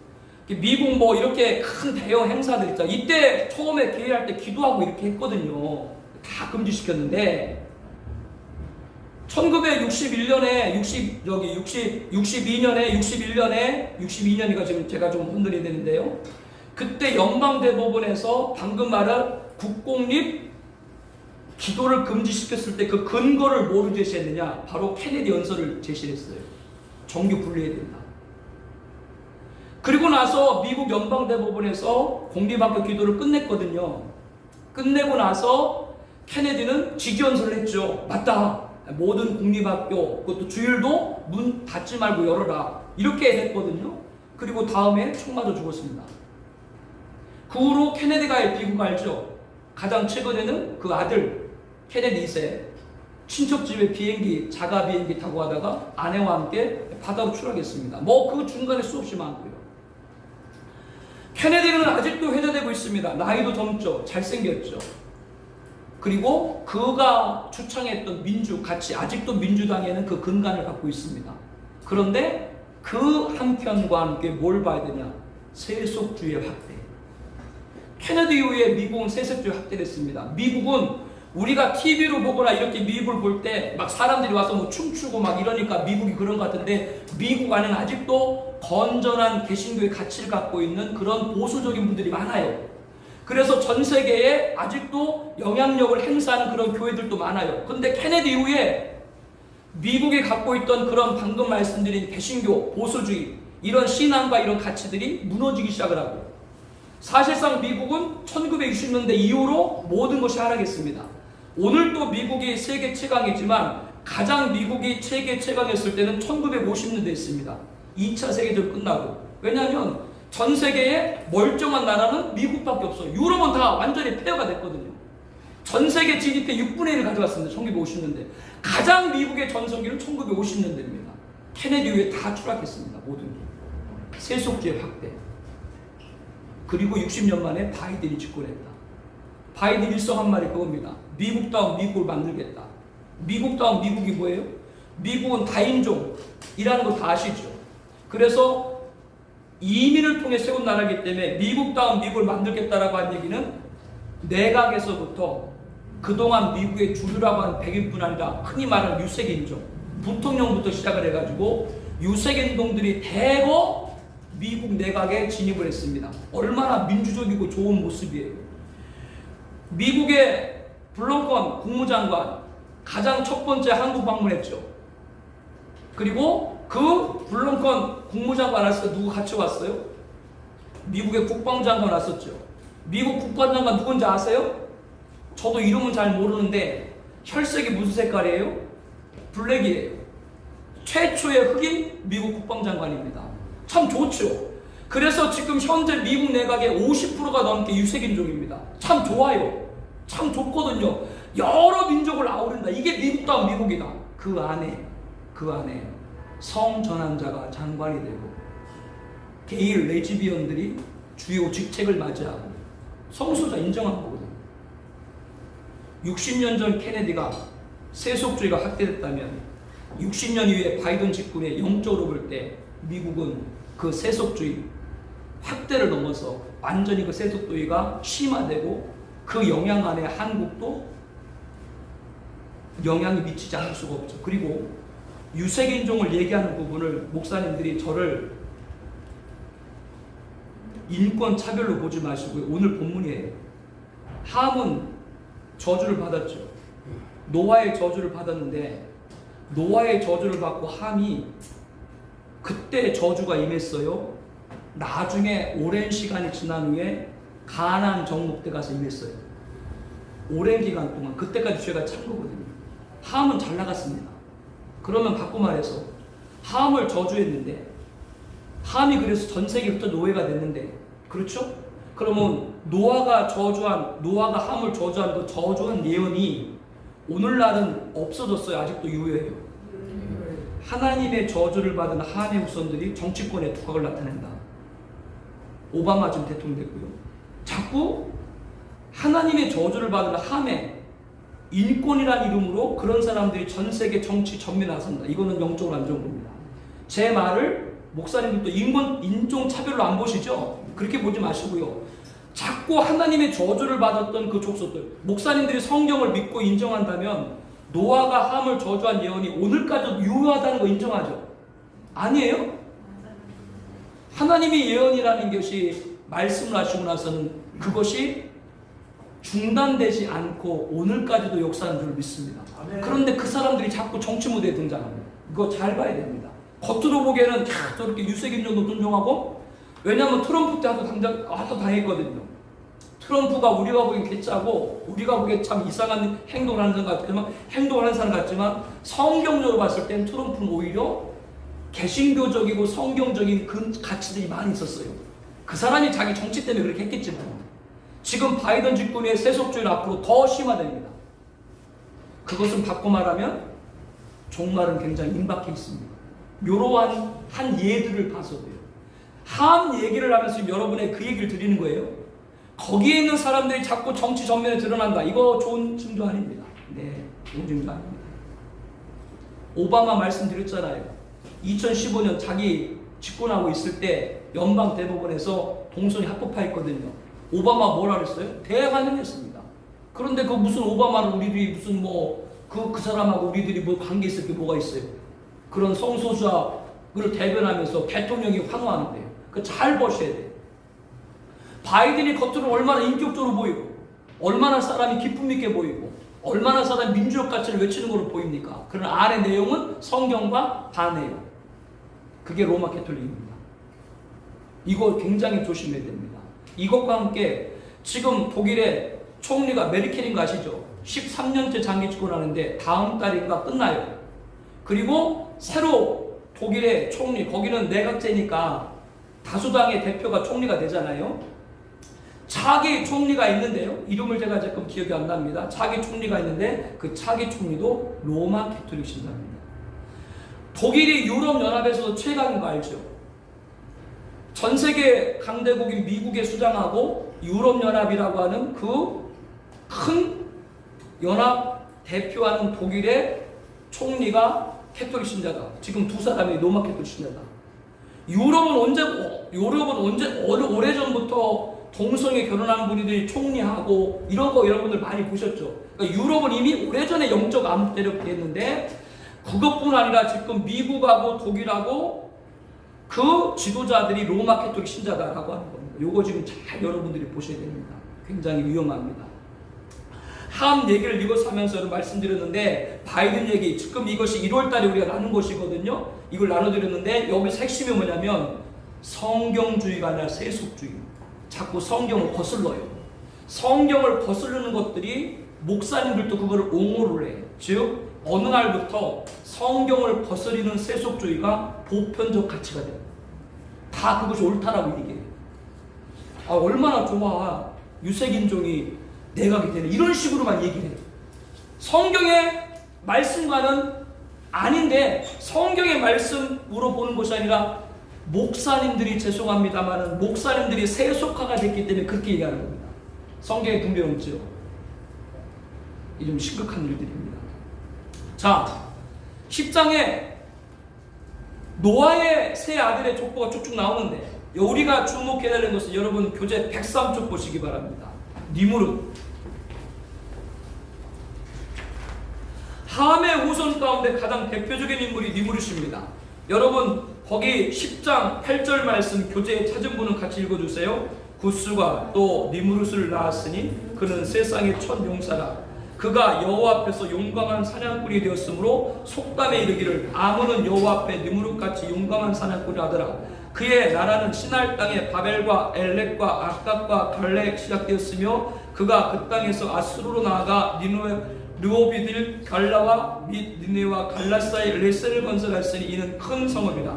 함의 손자인 니무릇에 관해서 10장에 무려 5절에 걸려서 기록하고 있습니다. 창세기 10장은 노아 아들들 셈과 함과 야벳 후손 70종족을 기록하고 있는데 이 니무릇 한 사람에 관해서 몇 절에 무려 5절에 걸쳐서 이 자에 관해서 아주 자세하게 설명하고 있죠. 세상의 첫 용사다. 강력한 전사. 역사 자료에 따르면 현재 알려지고 있는 고대 바벨론의 유일한 왕입니다. 니무릇에 대해서 지상 최초의 권력자, 세상 최초의 영벌로 번역하고 있습니다. 오늘날 시리아, 이란, 이라크, 중동 전적에 해당하는 시날부터 아수르까지 자신의 영토로 삼았습니다. 미가서 5장 6절에 보니까 아수르를 뭐라 그래요? 니무릇 땅. 그만큼 니무릇이 고대의 영웅이었던 거예요. 여호와 앞에 용감한 사냥꾼이다. 이 말씀이 참 좋은 것처럼 들리지만 그 의미 여러분 다 아시죠? 속담에 이르기를 아몬은 여호와 앞에 니무릇 같은 용감한 사냥꾼이다 이라는 속담이 있었는데 이것은 마치 여호와 하나님을 인정한 용감한 사냥꾼 뜻 같지만 실성은 뭐예요? 이것은 하나님과 맞서는 자다라는 뜻입니다. 그래서 세상에 장수가 등장하면 뭐라고 사람들이 얘기했어요? 저 장수는 여호와 앞에 니무릇 같다. 이렇게 니무릇은 하나님을 대적하는 대명사로 불리게 됩니다. 세상에 뭐요? 영웅입니다. 또한 이 자는 시날 땅 바벨과 엘렉과 악각과 라겔을 시작해서 니느웨와 르오빌들과 갈라와 레센에 건축했고 모두 큰 성읍을 건축했죠. 큰 성읍, 여러분들이 지금 있는 청라 국제도같이 신서시를 건설한 거예요. 참 건설하니까 좋은 곳으로 보이는데요. 창세기 4장에 여호와를 떠난 가인이 나가서 가장 먼저 한 것이 뭡니까? 성을 쌓고 이름을 에녹. 누구의 성이라고 그랬어요? 자기 아들의 이름을 줬습니다. 이건 뭐냐? 큰 성읍을 건축하고 마천으로 세우는 것은 결국 누구와 가까워지겠다? 하나님을 대적하겠다. 이게 영웅들의 심리입니다. 그래서 돈 많고 권력 많은 사람이 일단 뭐부터 해요? 건물부터 세우는 거예요. 그와 똑같이 가인과 똑같이 이 니무롯도 하나님 떠나 부의 상징인 펀성읍을 잇따라 건축을 했죠. 그러므로 세상적으로 볼 때 사람들 니무롯을 추앙할 수밖에 없습니다. 조물주의 뭐예요? 창조주. 조물주의 뭐예요? 목사님들은 사실 말은 하고 싶은데 목사님 입에서 그 얘기를 하고 싶지 않고 그런데도 속으로 건물 있는 게 사실 부럽긴 부러운데 그렇다고 건물 좋다라고 말할 수는 없고 우리는 심정이 좀 그렇죠. 그러니까 오죽하면 조물주의 건물주란 말까지 있겠어요. 그러나 건물을 갖고 있다는 것이 잘못됐다고 하는 것이 아니고 이 건물을 높이 세운다라고 하는 것은 뭐의 대적이에요? 하나님과 같아진다는 것이거든요. 근데 이 니무롯은 하나도 아니고 그런 큰 성읍들을 막 건설했습니다. 그러니까 사람들은 막 그걸 추앙하는 거죠. 이렇게 니무롯은 세상 사람들이 우러러보는 자로서 성경 기록 그대로 용사였습니다. 그러나 용사가 위험한 걸 압니다. 뭘 위험한 걸 알아요? 창세기 6장 우리가 공부했죠. 대홍수 이전에 네피림이 있었고 하나님의 아들과 사람의 딸들이 결혼했는데 용사가 태어났고 고대의 명성을 얻었더라 라고 성경은 말씀을 하고 있습니다. 그러니까 하나님의 아들들이 사람의 딸과 통혼을 했죠. 그 사이에 누가 태어났기 때문에 용사들. 참 멋진 용사가 태어났는데 그 용사들이 한 일이 뭐예요? 하나님을 대적하고 사람들을 규합을 해서 이 세상이 뭐예요? 하나님을 떠나도록 했어요. 그래서 점점점 세상에 죄악이 관영했고 그 관영한 모습을 보고 하나님이 뭘 결단했어요? 물심판을 결단했습니다. 잘 들으셔야 됩니다. 첫 번째 심판이 물심판이죠. 첫 번째 심판이 물심판의 시작이 뭐서부터 시작됐어요? 영웅에서 시작을 했습니다. 그런데도 불구하고 사람들은 깨닫지 못하고 10장에 와서 누구를 따르기 시작했습니까? 니무롯 영웅을 따르기를 시작을 한 거죠. 그래서 이 니무롯을 통해 가지고 우리들이 어떠한 위기를 가질 때 따른 것이 아니라 바로 이것이 얼마나 위험한가, 인간을 영웅을 따르는 것이 얼마나 위험한가를 우리가 한번 이 부분을 통해서 잘 바라봐야 됩니다. 여러분 거기 교재에 보게 되면 세상 영웅들 있죠. 영웅은 이렇게 말합니다. 시편 1편 4절 다 말하죠. 악인들은 오직 바람이 나는 겨와 같도다. 영웅들은 하나님이 불면 사라지는 바람의 겨와 같은 존재인 줄 압니다. 그런데도 영웅을 사람들이 따라요. 성경은 느부갓네살 이끄는 세계 최대 강국 바벨론에서 여러 말씀을 기록하고 있죠. 바벨론은 압도적인 군사력으로 주변 나라를 정복하고 제국을 완성했습니다. 기고만장한 그들의 기세는 하나님의 준엄한 심판으로 몰락을 겪게 되죠. 이에 대해서 하나님 뭐라 그랬냐면 이사야 14장 5절을 보게 되면 여호와께서 악인의 몽둥이와 통치자의 큐를 꺾으셨도다. 하나님이 바벨론의 큐, 지팡이, 바벨론 왕위를 상징하는 홀 꺾어버렸다. 파죽지세로 세계를 정복하던 바벨론 통치를 꺾어버리고 하나님은 바벨론을 어디에 던져요? 수월에 던졌다라고 성경 말합니다. 그런데 이 교만한 바벨론을 수월에 던졌는데 바벨론보다 수월 지옥에 먼저 가 있는 자가 있어요. 그들이 누구냐? 세상의 모든 영과 열방의 모든 왕들이 수월 지옥에 있더라. 성경은 이렇게 말씀하고 있습니다. 그러니까 사람들이 인기를 끌고 하나님을 대적하고 세상을 주름잡던 영웅들은 모두 어디에 던져져요? 수월 지옥에 던져지는데 그 영웅들을 따르는 게 누구예요? 사람들입니다. 그것도 모르고. 이렇게 성경은 용사 세상 영웅이 얼마나 위험한 건가를 우리들에게 자꾸 경고를 해주고 있는 거예요. 반복해서 말씀드립니다. 지금같이 코로나 팬데믹으로 어수선할 때 모든 상황을 단번에 해결할 자를 자꾸 찾아요. 왜? 사람들은 예수 구원자 필요 없어요. 문제 해결할 영웅만 있으면 돼요. 예수 관심 없어요. 당장 내가 먹고 사는 문제 해결해주는 영웅만 있으면 돼요. 그래서 성경에 분명히 나옵니다. 예수님이 오병이어 기를 통해서 먹이신 거 다 아시죠? 다음날 사람들이 어떻게 했습니까? 예수님이 다른 데로 갔는데도 쫓아왔죠. 그러니까 예수님이 뭐라고 말씀해요? 니들이 날 따라온 이유는 먹고 배부른 까닭이다. 그 사람들은 뭘 구한 거예요? 영을 구한 거예요. 저 사람 따라다니면 먹고 사는 거 해결된다. 지금도 마찬가지죠. 주님이 먹고 사는 거 해결해 주러 왔느냐? 아니죠. 나는 하늘에 있는 양식을 주러 왔느라 영생의 구원을 주시기 위한 거죠. 그런데 이 말씀을 사람들은 안 듣습니다. 사람 지금도 뭐요? 여전히 먹고 사는 거 해결하는 사람을 구합니다. 지금 여야의 유력한 대선 후보들이 있는데 그 대선 후보들 각광받는 사람들 이유가 뭐예요? 저 사람이 대통령 되면 우리가 먹고 살 거다. 지금 역대 우리 많은 대통령이 있었는데 어느 대통령 됐을 때 우리나라에서 먹고 사는 문제가 해결됐나요? 갈수록 여러분 잘 보시면 우리 IMF 겪었잖아요. 97년에 IMF 이후에 이렇게 봤을 때 갈수록 IMF 때보다도 더하다라는 말 갈수록 하죠. 아니 해가 넘어갔는데도 갈수록 사람들 말은 뭐예요? 야 IMF 때도 이렇진 않았어. 사람들 항상 뭐가 입에 달고 있어요? 먹고 사는 거. 그럼 지금이 뭐 IMF 때도 왜 못 살아요? 그건 아니잖아요. 근데 사람은 항상 그렇게 얘기해요. 이거는 무슨 심리라고요? 자꾸 영웅을 찾아요. 목사님들 어렸을 때 600만 불의 사나이 알죠? 소모즈 아세요? 뚜두두두 있잖아요. 뚜두두 막 달리고 막 하는 영웅. 그리고 램보 아세요? 램보. 이 혼자 막 그 수많은 그 적국들을 다 물리쳐. 소모즈 600만 불 사나이. 헐크 아세요? 헐크? 헐크요. 몰라서 가만히 계시는 거예요. 아니면 이거를 말하면 유치하게 볼까봐 말씀을 안 하시는 건가? 막 그 헐크가 막 나와요. 다 공통점이 뭐예요? 그 한 사람이 모든 문제를 막 해결해요. 요즘은 나오는 게 어벤져스.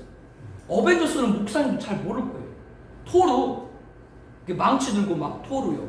아이언맨. 말하는 제가 짱구다 이렇게 생각이 드는데. 그러니까 시대가 옛날이 됐건 지금이 됐건 이런 TV 드라마도 그렇고 어떤 영화도 그렇고 자꾸 막 영웅들이 막 나와요. 그 나오는 영화들이 나오는 의미가 뭐겠어요? 뭐 재밌게 만들기 위해서 나오겠지만 사람들의 심리, 무슨 심리? 영웅을 구하는 심리. 이게 지금 대중 매체로 나오는 거예요. 표출이 되는 거예요. 코로나 팬데믹 같은 전염병, 창궐, 북한의 핵위협, 세계 곳곳의 분쟁, 기후격변, 자연재해 재앙, 자원의 임계점, 경제 추락, 식량 부족과 식수 고갈, 세계대전 고조, 위기가 고조되고 있는데 이러한 때 사람들이 이 모든 것을 단번에 끝낼 수 있는 자를 원한다. 영웅을 찾는다. 누구한테 호되게 당하고서요? 영웅 때문에 첫 시판이 그렇게 됐는데도 모르고 사람은 여전히 영웅을 찾는다라고 하는 것이죠. 이렇게 10장에서는 인류의 첫 번째 영웅 니무롯이 등장하고요. 창세기 마지막 권인 계시록에는 인류의 마지막 영웅이 등장합니다. 그 자가 계시록 13장 1절에 등장한 누굽니까? 짐승, 더 비스트. 여러분 갖고 계시는 교재 105쪽 있죠? 네. 인류의 마지막 영웅. 이 적그리스도, 이 자는 등장할 때부터 사람을 이목을 주목합니다. 왜냐하면 이 자가 등장할 때 죽었다가 살아나요. 이 죽었다가 살아난다는 말은 뭐예요? 죽은 것이 아니죠. 죽은 것 같은 되었다. 즉 이걸 통해 뭐 유추할 건 뭐냐면 이 자가 등장할 때 이 자를 반대하는 세력에 의해서 암살 같은 일을 당할 것으로 보여요. 그래서 그 큰 위기를 당했는데 사람들은 뭘로 봐요? 죽은 것으로 봤는데 살아났어. 누구 흉내내요? 부활하신 예수 흉내내는 거예요. 뭐 사람 이목을 끄는 거예요. 코로나19와 같은 전염병 아까 말씀드렸던 것처럼 이러한 일이 있을 때 바로 누구를요? 이 지구촌의 위기를 극적으로 타결할 평화의 왕 적그리스도의 등장의 시작으로 보면 돼요. 사람들은 누구를 구한다? 영웅을 구한다. 창세기에 나와 있는 영웅을 통해서 마지막 시대 영웅을 연결하고 있는 거예요. 이 자는 예수님 재림 7년 전 인류 타개에게 할 언약을 체결합니다. 아까 말씀드렸습니다. 하나님의 언약을 흉내내는 거예요. 평화의 언약을 갖고 등장합니다. 7년 평화제라고 얘기를 하죠. 7년 환란이 절반 지나고 자기의 정체를 밝혀요. 자기 스스로 뭐다? 하나님이다. 그리고 사람들에게 뭘 받게 한다고 그랬어요? 짐승표를 받게 한다. 외형은 뭐예요? 경제수단이지만 내용은 통치수단이다. 근본 코로나19 통해서 우리들이 체온 측정한다. 오른손 이마. 이거 많이 말씀드렸죠. 이 모든 것이 예고편이다. 라고 하는 거 여러분 들었으면 잘 알고 계실 줄로 믿습니다. 이자의 정체가 뭐냐면 계시록 6장 8절에 보게 되면 이자의 이름이 뭐예요? 사망입니다. 이자를 따지면 뭐가 따라요? 음부가 따라요. 즉 음부는 뭡니까? 지옥이죠. 이자를 따지면 지옥이다. 아까 우리 성경 봤죠? 짐승표를 받으면 하나님의 진노의 포도주를 마시리니 불과 유황의 고난을 받으리니 누구든지 밤낮심을 얻지 못하리라. 계시록 14장 10절 11절입니다. 짐승의 표, 즉 적그리스도를 따르면 음부가 뒤따라간다고 했는데 그 자의 표를 받으면 불과 유황에 떨어지는 거죠. 이것은 상징이 아닙니다. 마지막 때 19장 20절에 보게 되면 예수님 재림할 때 이 적그리스도는 산채로 유황불불에 던져집니다. 끔찍한 형벌을 받죠. 왜? 인류를 음부로 몰아넣었으니까. 그래서 적그리스도는 죽지 않아요. 아예 죽지도 않고 살아있는 상태 지옥에 던져요. 그리고 지옥에 던져졌는데 그 뜨거운 불과 유황에 던져졌는데 거기서 죽어요, 살아요? 지옥에 던져지면 죽어요, 살아요? 영원히 고통받는 거예요, 적그리스도는. 영원히 고통받습니다. 산채로 그대로 들어가서 고통받습니다. 왜? 인류에게 음부를 가게 한 자이기 때문에 하나님이 그렇게 준엄하게 심판하는 거죠. 근데 이것으로 끝나는 것이 아니라 그 자가 유황불 불못에 던져졌는데 그 자를 다른 사람도 어디로요? 그 불에 던져줍니다. 이게 지금 우리가 전거해야 될 이야기입니다. 어디부터 시작한다고 말씀드렸어요? 배교부터 시작된다고 여러분에게 수없이 말씀드렸습니다. 저는 여러분에게 영웅의 시조, 오늘 창세기 10장의 세상의 첫 번째 용사 누구예요? 니무르. 사람들이 누구를? 영웅을 자꾸 구해요. 종말시대 영웅은 누구예요? 적그리스도입니다. 우리 주변에 벌어지고 있는 모든 일들은 이자의 등장이 굉장히 가깝습니다. 정치적, 경제적, 이념적, 종교적, 하나를 이루자, 그런 말 주변에서 많이 하죠. 우리 같이 공생에 살자, 이런 말 많이 하죠. 그 모든 주제들에 나가는 지향점은 어디예요? 어디로 그것이 하나로 모아져요? 적그리스도입니다. 정치, 경제, 모든 것이 다 정치, 이념, 그리고 이 모든 것들이 다 나갑니다. 여기서 제 말씀을 오해하지 말고 좀 잘 들어주세요. 광화문에 나가면 보수주의 계열에 있으신 분들이 여러 거기서 집회를 하고 계신데 태극기를 들고 계시고 그 다음에 성조기를 들고 계시고 다윗별 이스라엘기를 들고 계신 분들이 있습니다. 그분들은 대부분 다 개신교 교도이시고 그분들이 다니는 교회 목사님들이 아마 그렇게 거기에 이끄시는 것 같습니다. 자, 이걸 볼 때 태극기 드는 거 액주니까 맞는 것이고요. 성조기 드는 것은 우리와 동맹이잖아요, 미국이. 그렇기 때문에 성조기 드는 것도 맞는 것이고요. 이스라엘기를 들죠. 왜 이스라엘을 들어요? 뭐라 그래요? 이스라엘과 우리는 형제국가다. 여기서 잘 여러분들이 분별하셔야 됩니다. 세대주의, 극단적 세대주의, 그리고 한국교회의 근본주의자들이 어떤 부분에 문제가 있냐면 성경에 이스라엘이 있죠. 이스라엘. 오늘날 현대 이스라엘이 하나님 보시기에 기뻐하는 일을 내요. 하나님 보시기에 악을 행해요. 오늘날 이스라엘이. 근데 오늘날 이스라엘이 하나님 보시기에 악을 행하는데도 이스라엘은 계속 승승장구하고 있죠. 주변 대국이 이스라엘 져요? 지난번에 팔레스타인 하마스에서 쐈을 때 아이언돔 아시죠? 완전히 그 아이언돔에서 다 막잖아요, 로켓이요. 이스라엘이 하나님이 보시기에 악을 행하는데도 여전히 이스라엘은 승승장구하고 있죠. 그러니까 이스라엘은 교만해요. 왜 교만해? 자기들이 하나님의 선민이기 때문에. 우리가 하나님의 선민이기 때문에 우리 이렇게 지킨다라고 스스로 생각을 해요. 착각이죠. 이스라엘이 그렇게 승승장구하는 것은 이스라엘이 하나님의 기뻐하는 일을 해서 승승장구하는 것이 아니라 처음에 말씀드린 대로 유대인의 구원, 하나님의 선민이 유대인들의 구원, 종말시대에 이루어지는 그 종말시대까지 하나님이 구원하기 위해서 이스라엘을 지키니까 이스라엘이 건재한 것이지 이스라엘이 하나님이 기뻐하는 일을 해서 건재한 것이 아닙니다. 제 설명 이해가 됐어요? 그렇다고 한다면 지금 이스라엘 길을 들고 있는 사람은 뭐가 문제되냐면 그들은 이스라엘을 들고 있는 분들은 이스라엘이 하나님의 선민으로 보고 이스라엘 국가를 숭배해요. 이게 조금 어려운 얘기가 될 수 있는데요. 이스라엘 국가를 신성시해요. BTJ가 문제가 되는 것이 뭐냐면요. 십자군 전쟁과 똑같아요. 무슨 말이냐? 우리가 예루살렘에 유대인들에게 복음을 전하는 건 좋은 일이죠. 그건 나쁜 일이 아니잖아요. 근데 그분들은 거기서 끝나는 것이 아니라 이스라엘을 홀리 시티, 성시로 만들어야 됩니다. 이스라엘에 있는 팔레스타인, 아랍 이런 사람들 다 몰아내고 정치, 경제 이런 것도 전부 다 성시를 만들어야 된다 라고 생각하는 것이 BTJ라든가 극단적 세대주의 있는 사람들의 생각입니다. 그러니까 그들의 생각들은 어떤 것이 있는 거예요? 이스라엘은 성스러운 것이다. 이스라엘이 성스러워요? 이스라엘하고 서울하고 다른 게 있습니까? 이스라엘은 성스러운 것이 아닙니다. 이스라엘이 성스러워서 성스러운 것이 아니라 하나님이 이스라엘 지키고 있기 때문에 이스라엘이 성스럽게 보이는 겁니다. 그런데 방금 말한 세대주의는 이스라엘 자체를 성스럽게 봐요. 그러면 여기서 무슨 문제가 되느냐? 적그리스도가 등장했을 때 제3성전에 관한 견해가 지금 여러 가지가 있는데요.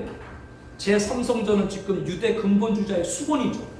속히 그거를 건축해야 되죠. 인정하지 않건 인정하지 않은 건 제3성전 앞으로 건립될 겁니다. 그거는 우리와 아무 관계가 없어요. 제3성전 우리와 아무 관계가 없는데 종말의 빈 거예요. 근본주의자에 의해서 그 성전이 건축될 때 종말의 타임테이블들이 종말로 들어가고 있는 거예요. 그러면 지금 예루살렘의 제3성전 예전에 솔로몬 성전 있던 자리는 이 이슬람의 3대 성지 중에 하나인 마호메트가 승전했다라고 하는 황금사원이 있죠. 바위동 있죠. 예. 아랍이 거기 점령하면서 거기 세웠는데요. 거기에서 마호메트가 말 타고 부활했대요. 그런데 마호메트 무덤은 사우디 메다에 있어요. 이상한 죽은 데는 사우디에 있는데 거기서 부활했대요. 뭐가 뭔 얘기인지 잘 모르겠어요. 아무튼 우겨요. 뭐 우기는데 어떻게 해요? 그러면 그거를 무너뜨리든지 아니면 그 주변에 예루살렘 성전을 세워야 되는데 그거를 무너뜨린다는 건 전 세계 이슬람의 분노를 살 수밖에 없죠. 그러한 위기 가운데 팔레스틴과 이스라엘은 두 나라 문제뿐 아니라 이스라엘은 미국을 중심으로 서방 국가가 있죠. 팔레스타인은 러시아, 이란 중심으로 이런 국가들이 대립하고 있죠. 그러니까 이스라엘과 팔레스타인은 두 민족만 하는 거예요. 전 세계가 거기에 엉겨 있죠. 그러면 제3선을 건축해야 되는데 이 문제를 해결해야 되는 것이 누구예요? 적그리스도의 중재입니다. 다윗이 성전 건축을 원했죠. 하나님이 뭐라 그랬어요? 너의 손에? 네. 이 말은 아들 때 성전을 건축한다. 솔로몬 이름이 뭐예요? 평화. 전쟁 시대에는 성전은 못 져요. 평화 시대에 성전이 져지는 거예요. 그러니까 제3선은 평화 시대가 돼야 질 수 있는 거예요. 그걸 중재하는 게 누구예요? 적그리스도인데 여기를 다시 돌아가서 그러면 지금 이스라엘 국기 있는 분들은 아까 말한 대로 이스라엘 국가 자체를 신봉한다고 그랬죠. 성실 여긴다고 그랬죠. 그러면 그분들 입장 볼 때 이스라엘 편을 들어주고 있는 적그리스도가 그분들은 좋아요, 안 좋아요? 보수주의에 계신 분도 적그리스도 할 사람이 많다 그 얘기입니다. 그 얘기 지금 설명하는 겁니다. 뭐 보수주의고 자유주의이기 때문에 저 사람일 거 아닙니다. 보수주의 안에 있는 분들도 종말론 잘못 가지면 그 사람들도 다 모여 적그리스도 따르게 됩니다. 왜? 방금 말한 이스라엘 하나 예를 들어드린 거예요. 이스라엘이 무슨 성스럽습니까? 거기가 얼마나 죄악의 덩어리인데 하나님이 마지막 때 자기 백성을 구원하기 위해서 그 나라를 지키니까 그 나라가 있는 거죠. 나라 일은 2000년 가까이 나라 이뤘던 그 이스라엘이 1948년 독립했는데 그것이 우연한 일이겠어요? 아니면 하나님이 개입하심이겠어요? 당연히 하나님의 개입하심이죠. 이스라엘이 뭐 잘해가지고요? 뭐 좋은 일 해가지고요? 아닙니다. 얼마나 인류에 해악을 끼친 것이 이스라엘 유대인들인데요. 하나님이 선민을 택했기 때문에 하나님이 택하심에는 후회하심이 없는 줄로 믿습니다. 마지막까지 그들을 구원하기 위해서 그 나라를 지킬 뿐이고 이스라엘 자체는 똑같은 죄인이에요. 근데 세대주의, 한국에 있는 근본주의는 이스라엘 자체를 숭배해. 성스럽게 생각을 해. 그러면 이스라엘을 도와주는 누구 편을 들 수밖에 없어요? 그들도 적그리스도 편을 들 수밖에 없어요. 뭐에 빠지면? 지금 배교에 빠지면. 제 얘기 전개가 조금 이해가 되시나요? 이런 얘기 처음 들어보시죠? 네? 어디서 들어보셨어요? 우리 아내가 그래요. 제발 당신은 그 얘기 하지 말라고. 이런 얘기 처음 들어봤죠. 그러면 당신만 훌륭한 줄 알잖아요. 절대로 그 얘기 하지 말라는데 또 하네. 이런 얘기 어디서 들어보셨냐고요. 이거는 하나님이 저한테 주신 은사로 성경을 또 이 시대를 조명한 거예요. 저는 그 은사를 주신 거예요. 저에게는 첫 번째 주신 것이 성경적 종말론을 정립해서 보급하는 게 주신 게 첫 번째고, 두 번째는 방금 말한 근본주의라든가 극단적 세대에 빠진 잘못된 종말론, 잘못된 종말론으로 인해서 우리가 제3성전을 얘기하고 천년왕국을 얘기하면 그 근본주의라도 제3성전을 얘기하잖아요. 천년왕국을 얘기하잖아요. 그렇기 때문에 우리가 얘기하면 우리도 뭐요? 잘못된 근본주의로 자꾸 몰려요. 왜? 그분들이 그렇게 했기 때문에. 그래서 잘못된 종말론에 있는 분들도 새롭게 성경 정립하는 것이 저의 하는 일이고, 그래서 제가 말씀을 드리는 겁니다. 지금 마지막 영웅이 누구라고 그랬어요? 적그리스도인데 신앙의 보수다라고 해서 적그리스도 안 따른다? 아니라 그 말이에요. 배교에 빠지게 되면 보수가 됐든 뭐가 됐든 다 적그리스도 따를 수밖에 없어요. 그거를 지금 쭉 여러분 설명드린 거예요. 절대로 뭐 구하면 안 돼요? 사람 구하면 안 돼요. 지금 한국교회협의회에 소속되어 있는 그 교단, 거기 산하에 있는 교회, 여기 목사님들 계신데, 교회협의회에 있는 소속된 총회의 산하의 교회 목사님이라고 해서 다 교회협의회와 동일한 건 아니잖아요. 우리 개신교는 다 개교회주의이기 때문에 아무리 내가 소속된 총회가 자유주의라도 목사님 개개는 다 보수주의 있었잖아요. 거기 뭐 대표적으로 기감, 그리고 또 우리 광나로 장신, 우리 통합 측이죠. 이렇게 있는데 통합 측에 있는 목사님들이 다 그렇다고 그렇진 않잖아요. 그 안에도 보수적인 목사님들이 얼마나 많으세요. 그래서 뭉텅이로 반대할 수 없지만 그 사람들, 그분들이 모여서 하는 회의를 잘 보세요. 뭘 회의하느냐. 다 같이 공생할 걸 자꾸 모색을 해요. 그러니까 인간적인 방법을 모색을 하는 거예요. 사람들이 머리를 맞대가지고 이 지구를 평화를 찾아보자, 그 얘기예요. 성경을 통해 지금 쭉 우리가 봤는데 사람들이 힘을 모아서 평화를 이룰 수가 있습니까? 그게 바로 후천년입니다. 후천년 다른 것이 아니라 우리가 열심히 복음을 증거하고 열심히 우리들이 예수 믿고 잘 살게 되면 이 세상이 좋은 세상이 될 거고, 그것이 바로 예수님 재림하는 그런 것이 바로 후천년인데, 우리가 지금 볼 때 열심히 전도하겠지만 세상이 갈수록 좋아지겠어요? 악해지겠어요? 아니, 세상은 갈수록 악해지는데 세상 사람들이 모아가지고 세상을 평화롭게 만들어 보겠다? 이 발상들이 바로 교회업에서 하는 겁니다. 그러니까 누굴 따라요? 적그리스도 따르는 거죠. 네. 그겁니다, 결론은. 거기로 갈 수밖에 없는 겁니다. 거기 도모하는 사람들은. 주님이 오셔야 모든 걸 해결할 줄 믿습니다. 이거 하나 소망이죠. 다른 거 없습니다.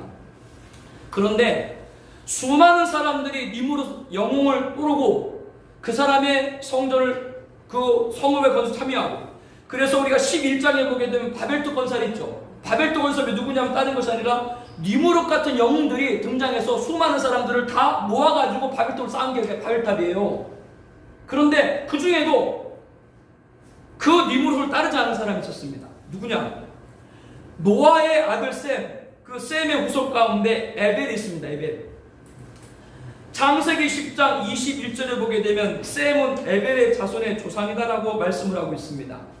이 에벨은 누구냐면 셈이 낳은 5 아들 중에 아르박사 아들 셀라의 아들이에요. 그러니까 에벨은 셈의 뭐요? 증손자입니다. 그런데 이 에벨은 셈의 증손자인데 셈의 족보에 대표적인 인물로 누가 들어가 있어요? 에벨이 들어가고 있어요. 왜 도대체 에벨이 셈의 족보의 대표적인 인물이 됐을까? 셈에서 다 누가 나온지 아시죠? 예수님의 계보가 나왔잖아요. 그런데 왜 그 중에 에벨이라고 하는 사람이 왜 대표적인 인물이 됐을까? 성경을 추적해 보니까요, 창세기 10장 25절에 이렇게 말합니다. 그때 뭐가 나눴습니다. 세상이 나눴다. 이 그때 세상이 나눴다라고 하는 거, 에벨은 2 아들을 낳고 하나 이름은 벨렉이라 했으나 그때 세상이 나눴으며 벨렉 아우의 이름은 욕단이다. 이때 세상이 나눴다, 이 나눴다라고 하는 걸 우리는 어디와 연결하고 있어요? 창세기 11장에 바벨탑 사건 이후에 어느 혼족으로 나눴고, 요 시기를 우리 보고 있죠. 바벨탑은 오늘 본문의 니무롯 같은 영웅들이 하나님과 닿고자 행한 반역행위가 그 동기라고 말씀드렸습니다. 이렇게 니무롯의 영웅을 총망했던 많은 사람들이 하나님을 배신하고 돌아서는 바벨탑 배교 운동을 펼칠 때, 타락의 시대에 이런 불경스러운 모임에 가담하지 않고 영적 개혁과 종교적 정화운동 기치를 시켜들었던 사람이 누구예요? 에벨로 봅니다. 그렇기 때문에 에벨이 믿음의 조상이 된 거죠. 니무롯 같은 영웅 시대에 모든 사람들 영웅을 추앙할 때 에벨은 그들과 달리 영적 운동을 전개했어요. 그래서 이 에벨은 그의 차남 욕단의 족보, 장남 벨렉의 족보도 각각 성경에 수록되는 복을 받게 되죠. 누구의 선조가 돼요? 아브라함의 선조가 됩니다. 에벨의 뜻이 뭔지 아시죠? 건너온 자들. 에벨의 어원이 히브리라는 말에서 나왔는데, 오늘날 아브라함과 그의 후손들을 뭐라 그래요? 히브리라고 우리가 얘기하고 있죠. 근데 그 유래가 원래 아브라함이 아니고 누구예요? 이 에벨에서 시작됐습니다.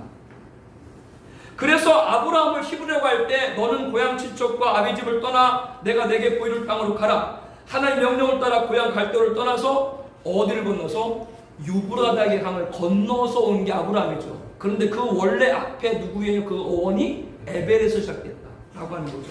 건너왔다. 요거를 좀 여러분 주목하세요. 모세가 이스라엘 백성들에게 이제 광야에서 40년 지나고 너희들이 조금 있으면 가나안 땅 입성할 거다. 요단강 앞에서요. 이제 나는 건너지 못하지만 너희들 건널 거라라고 그렇게 이제 자기 백성들한테 얘기하지 않습니까? 그런데 요단강 앞에서 이스라엘 백성들이 강을 건너기가 쉽지 않았죠. 왜냐하면 그때 요단이 곡식 거두는 시기에는 항상 언덕이 넘치더라. 요단강 가보신 분 알겠지만 강이 아니죠. 우리나라로 개천도 안 돼. 근데 이스가 하도 물이 귀하니까 우리로 말하면 개천도 안 되는데 그걸 갖다가 이제 강이라고 말하는데 평상시에는 거의 건천인 거죠. 그런데 여기 성경에 기록된 대로 곡식 거두는 시기에는 항상 넘쳐. 그때 이제 우기니까 막 물이 범람. 그때 요단강 건널 때 막 그렇게 물이 막 범람할 때였던 거예요. 그러니까 이걸 어떻게 건널까 하다가 누가 가장 먼저요? 여호수아가 이렇게 말하죠. 제사장들에게 이르되 언약궤를 메고 백성 앞에 요단강을 건너라. 여호와께서 여호수아에게 이르시되 내가 오늘부터 시작하여 너를 온 이스라엘 목전에서 크게 하여 내가 모세와 함께 있었던 것 같이 너와 함께 있는 그것들이 그들을 알게 하리라. 그래서 누가 가장 먼저 요단강에 발을 담게 됩니까? 언약궤를 맨 제사장들. 그러니까 어떻게 됐어요? 홍해처럼 그것이 위에서부터 내려온 물길이 다 끊기게 됐죠. 그래서 건넜다는 거 목사님이 다 아실 겁니다.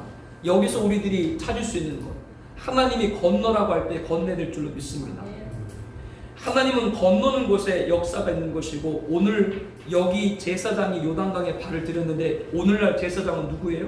교회 목사가 제사장인 줄로 압니다. 그러면 하나님께서 목사들에게 건너라고 할 때 목사는 건너야 되는 것이죠. 초강대국 미국의 뿌리 필그리덤 파더스 순례시죠. 순례자. 오직 한 가지 소원, 하나님을 온전히 믿고 항해 시작했죠. 처음에 원래는 네덜란드로 갔습니다. 처음에 원래 그 교회 사람은 원래는 네덜란드로 갔어요. 거기서 이제 해보려고 했는데 그것이 이루어지지 않아서 신대륙으로 이제 간 거죠. 1960년 9월 6일 메이플라워를 타고 102명이 대서양을 건넜습니다.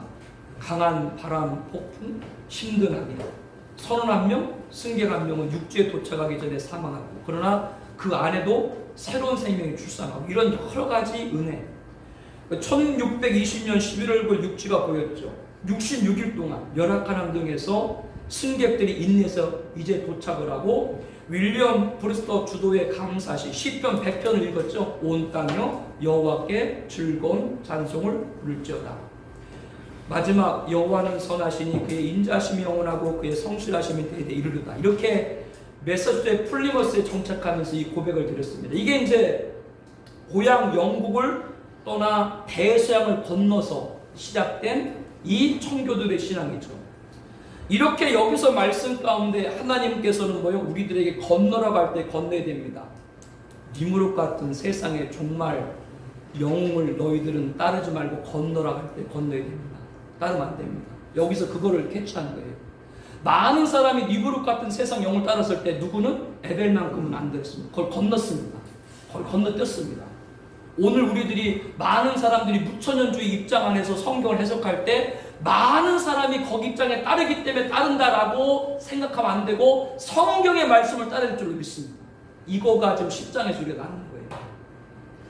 창세기 10장에서 인류 첫 번째 영웅 니무롯이 예표하고 있는 인류 마지막 영웅 그리스도를 적그리스도 따르지 말 것을 배웠습니다. 세상을 건너서 오직 주님이 오셔야 해결할 수 있다. 이 일념을 갖고 교회를 떠나지 말고 신앙에 집중하고 믿음에 정진해야 될 줄로 믿습니다. 10장의 정리는 뭐예요? 종말의 도하입니다. 지금 세상에 있는 타협, 이거 건너지 않으면 심각하게 한국교회는 배교에 빠지지만 이거 건너야 됩니다. 이렇게 창세기 1장부터 10장까지 계시록, 창세기에 나타난 계시록, 창조에 나타난 종말 계시를 한번 찾아봤어요. 이런 각도로. 이걸 통해 볼 때 종말론에 관한 말씀은 계시록뿐 아니라 성경 전체에 있는 거예요. 왜? 이유가 뭐라 그랬습니까? 이미 하나님은 창조 때 뭐요? 종말까지 다 이루셨습니다. 종말을 말하지 않고는 그 사람은 창조 완성이 없습니다. 십자가 완성 없습니다.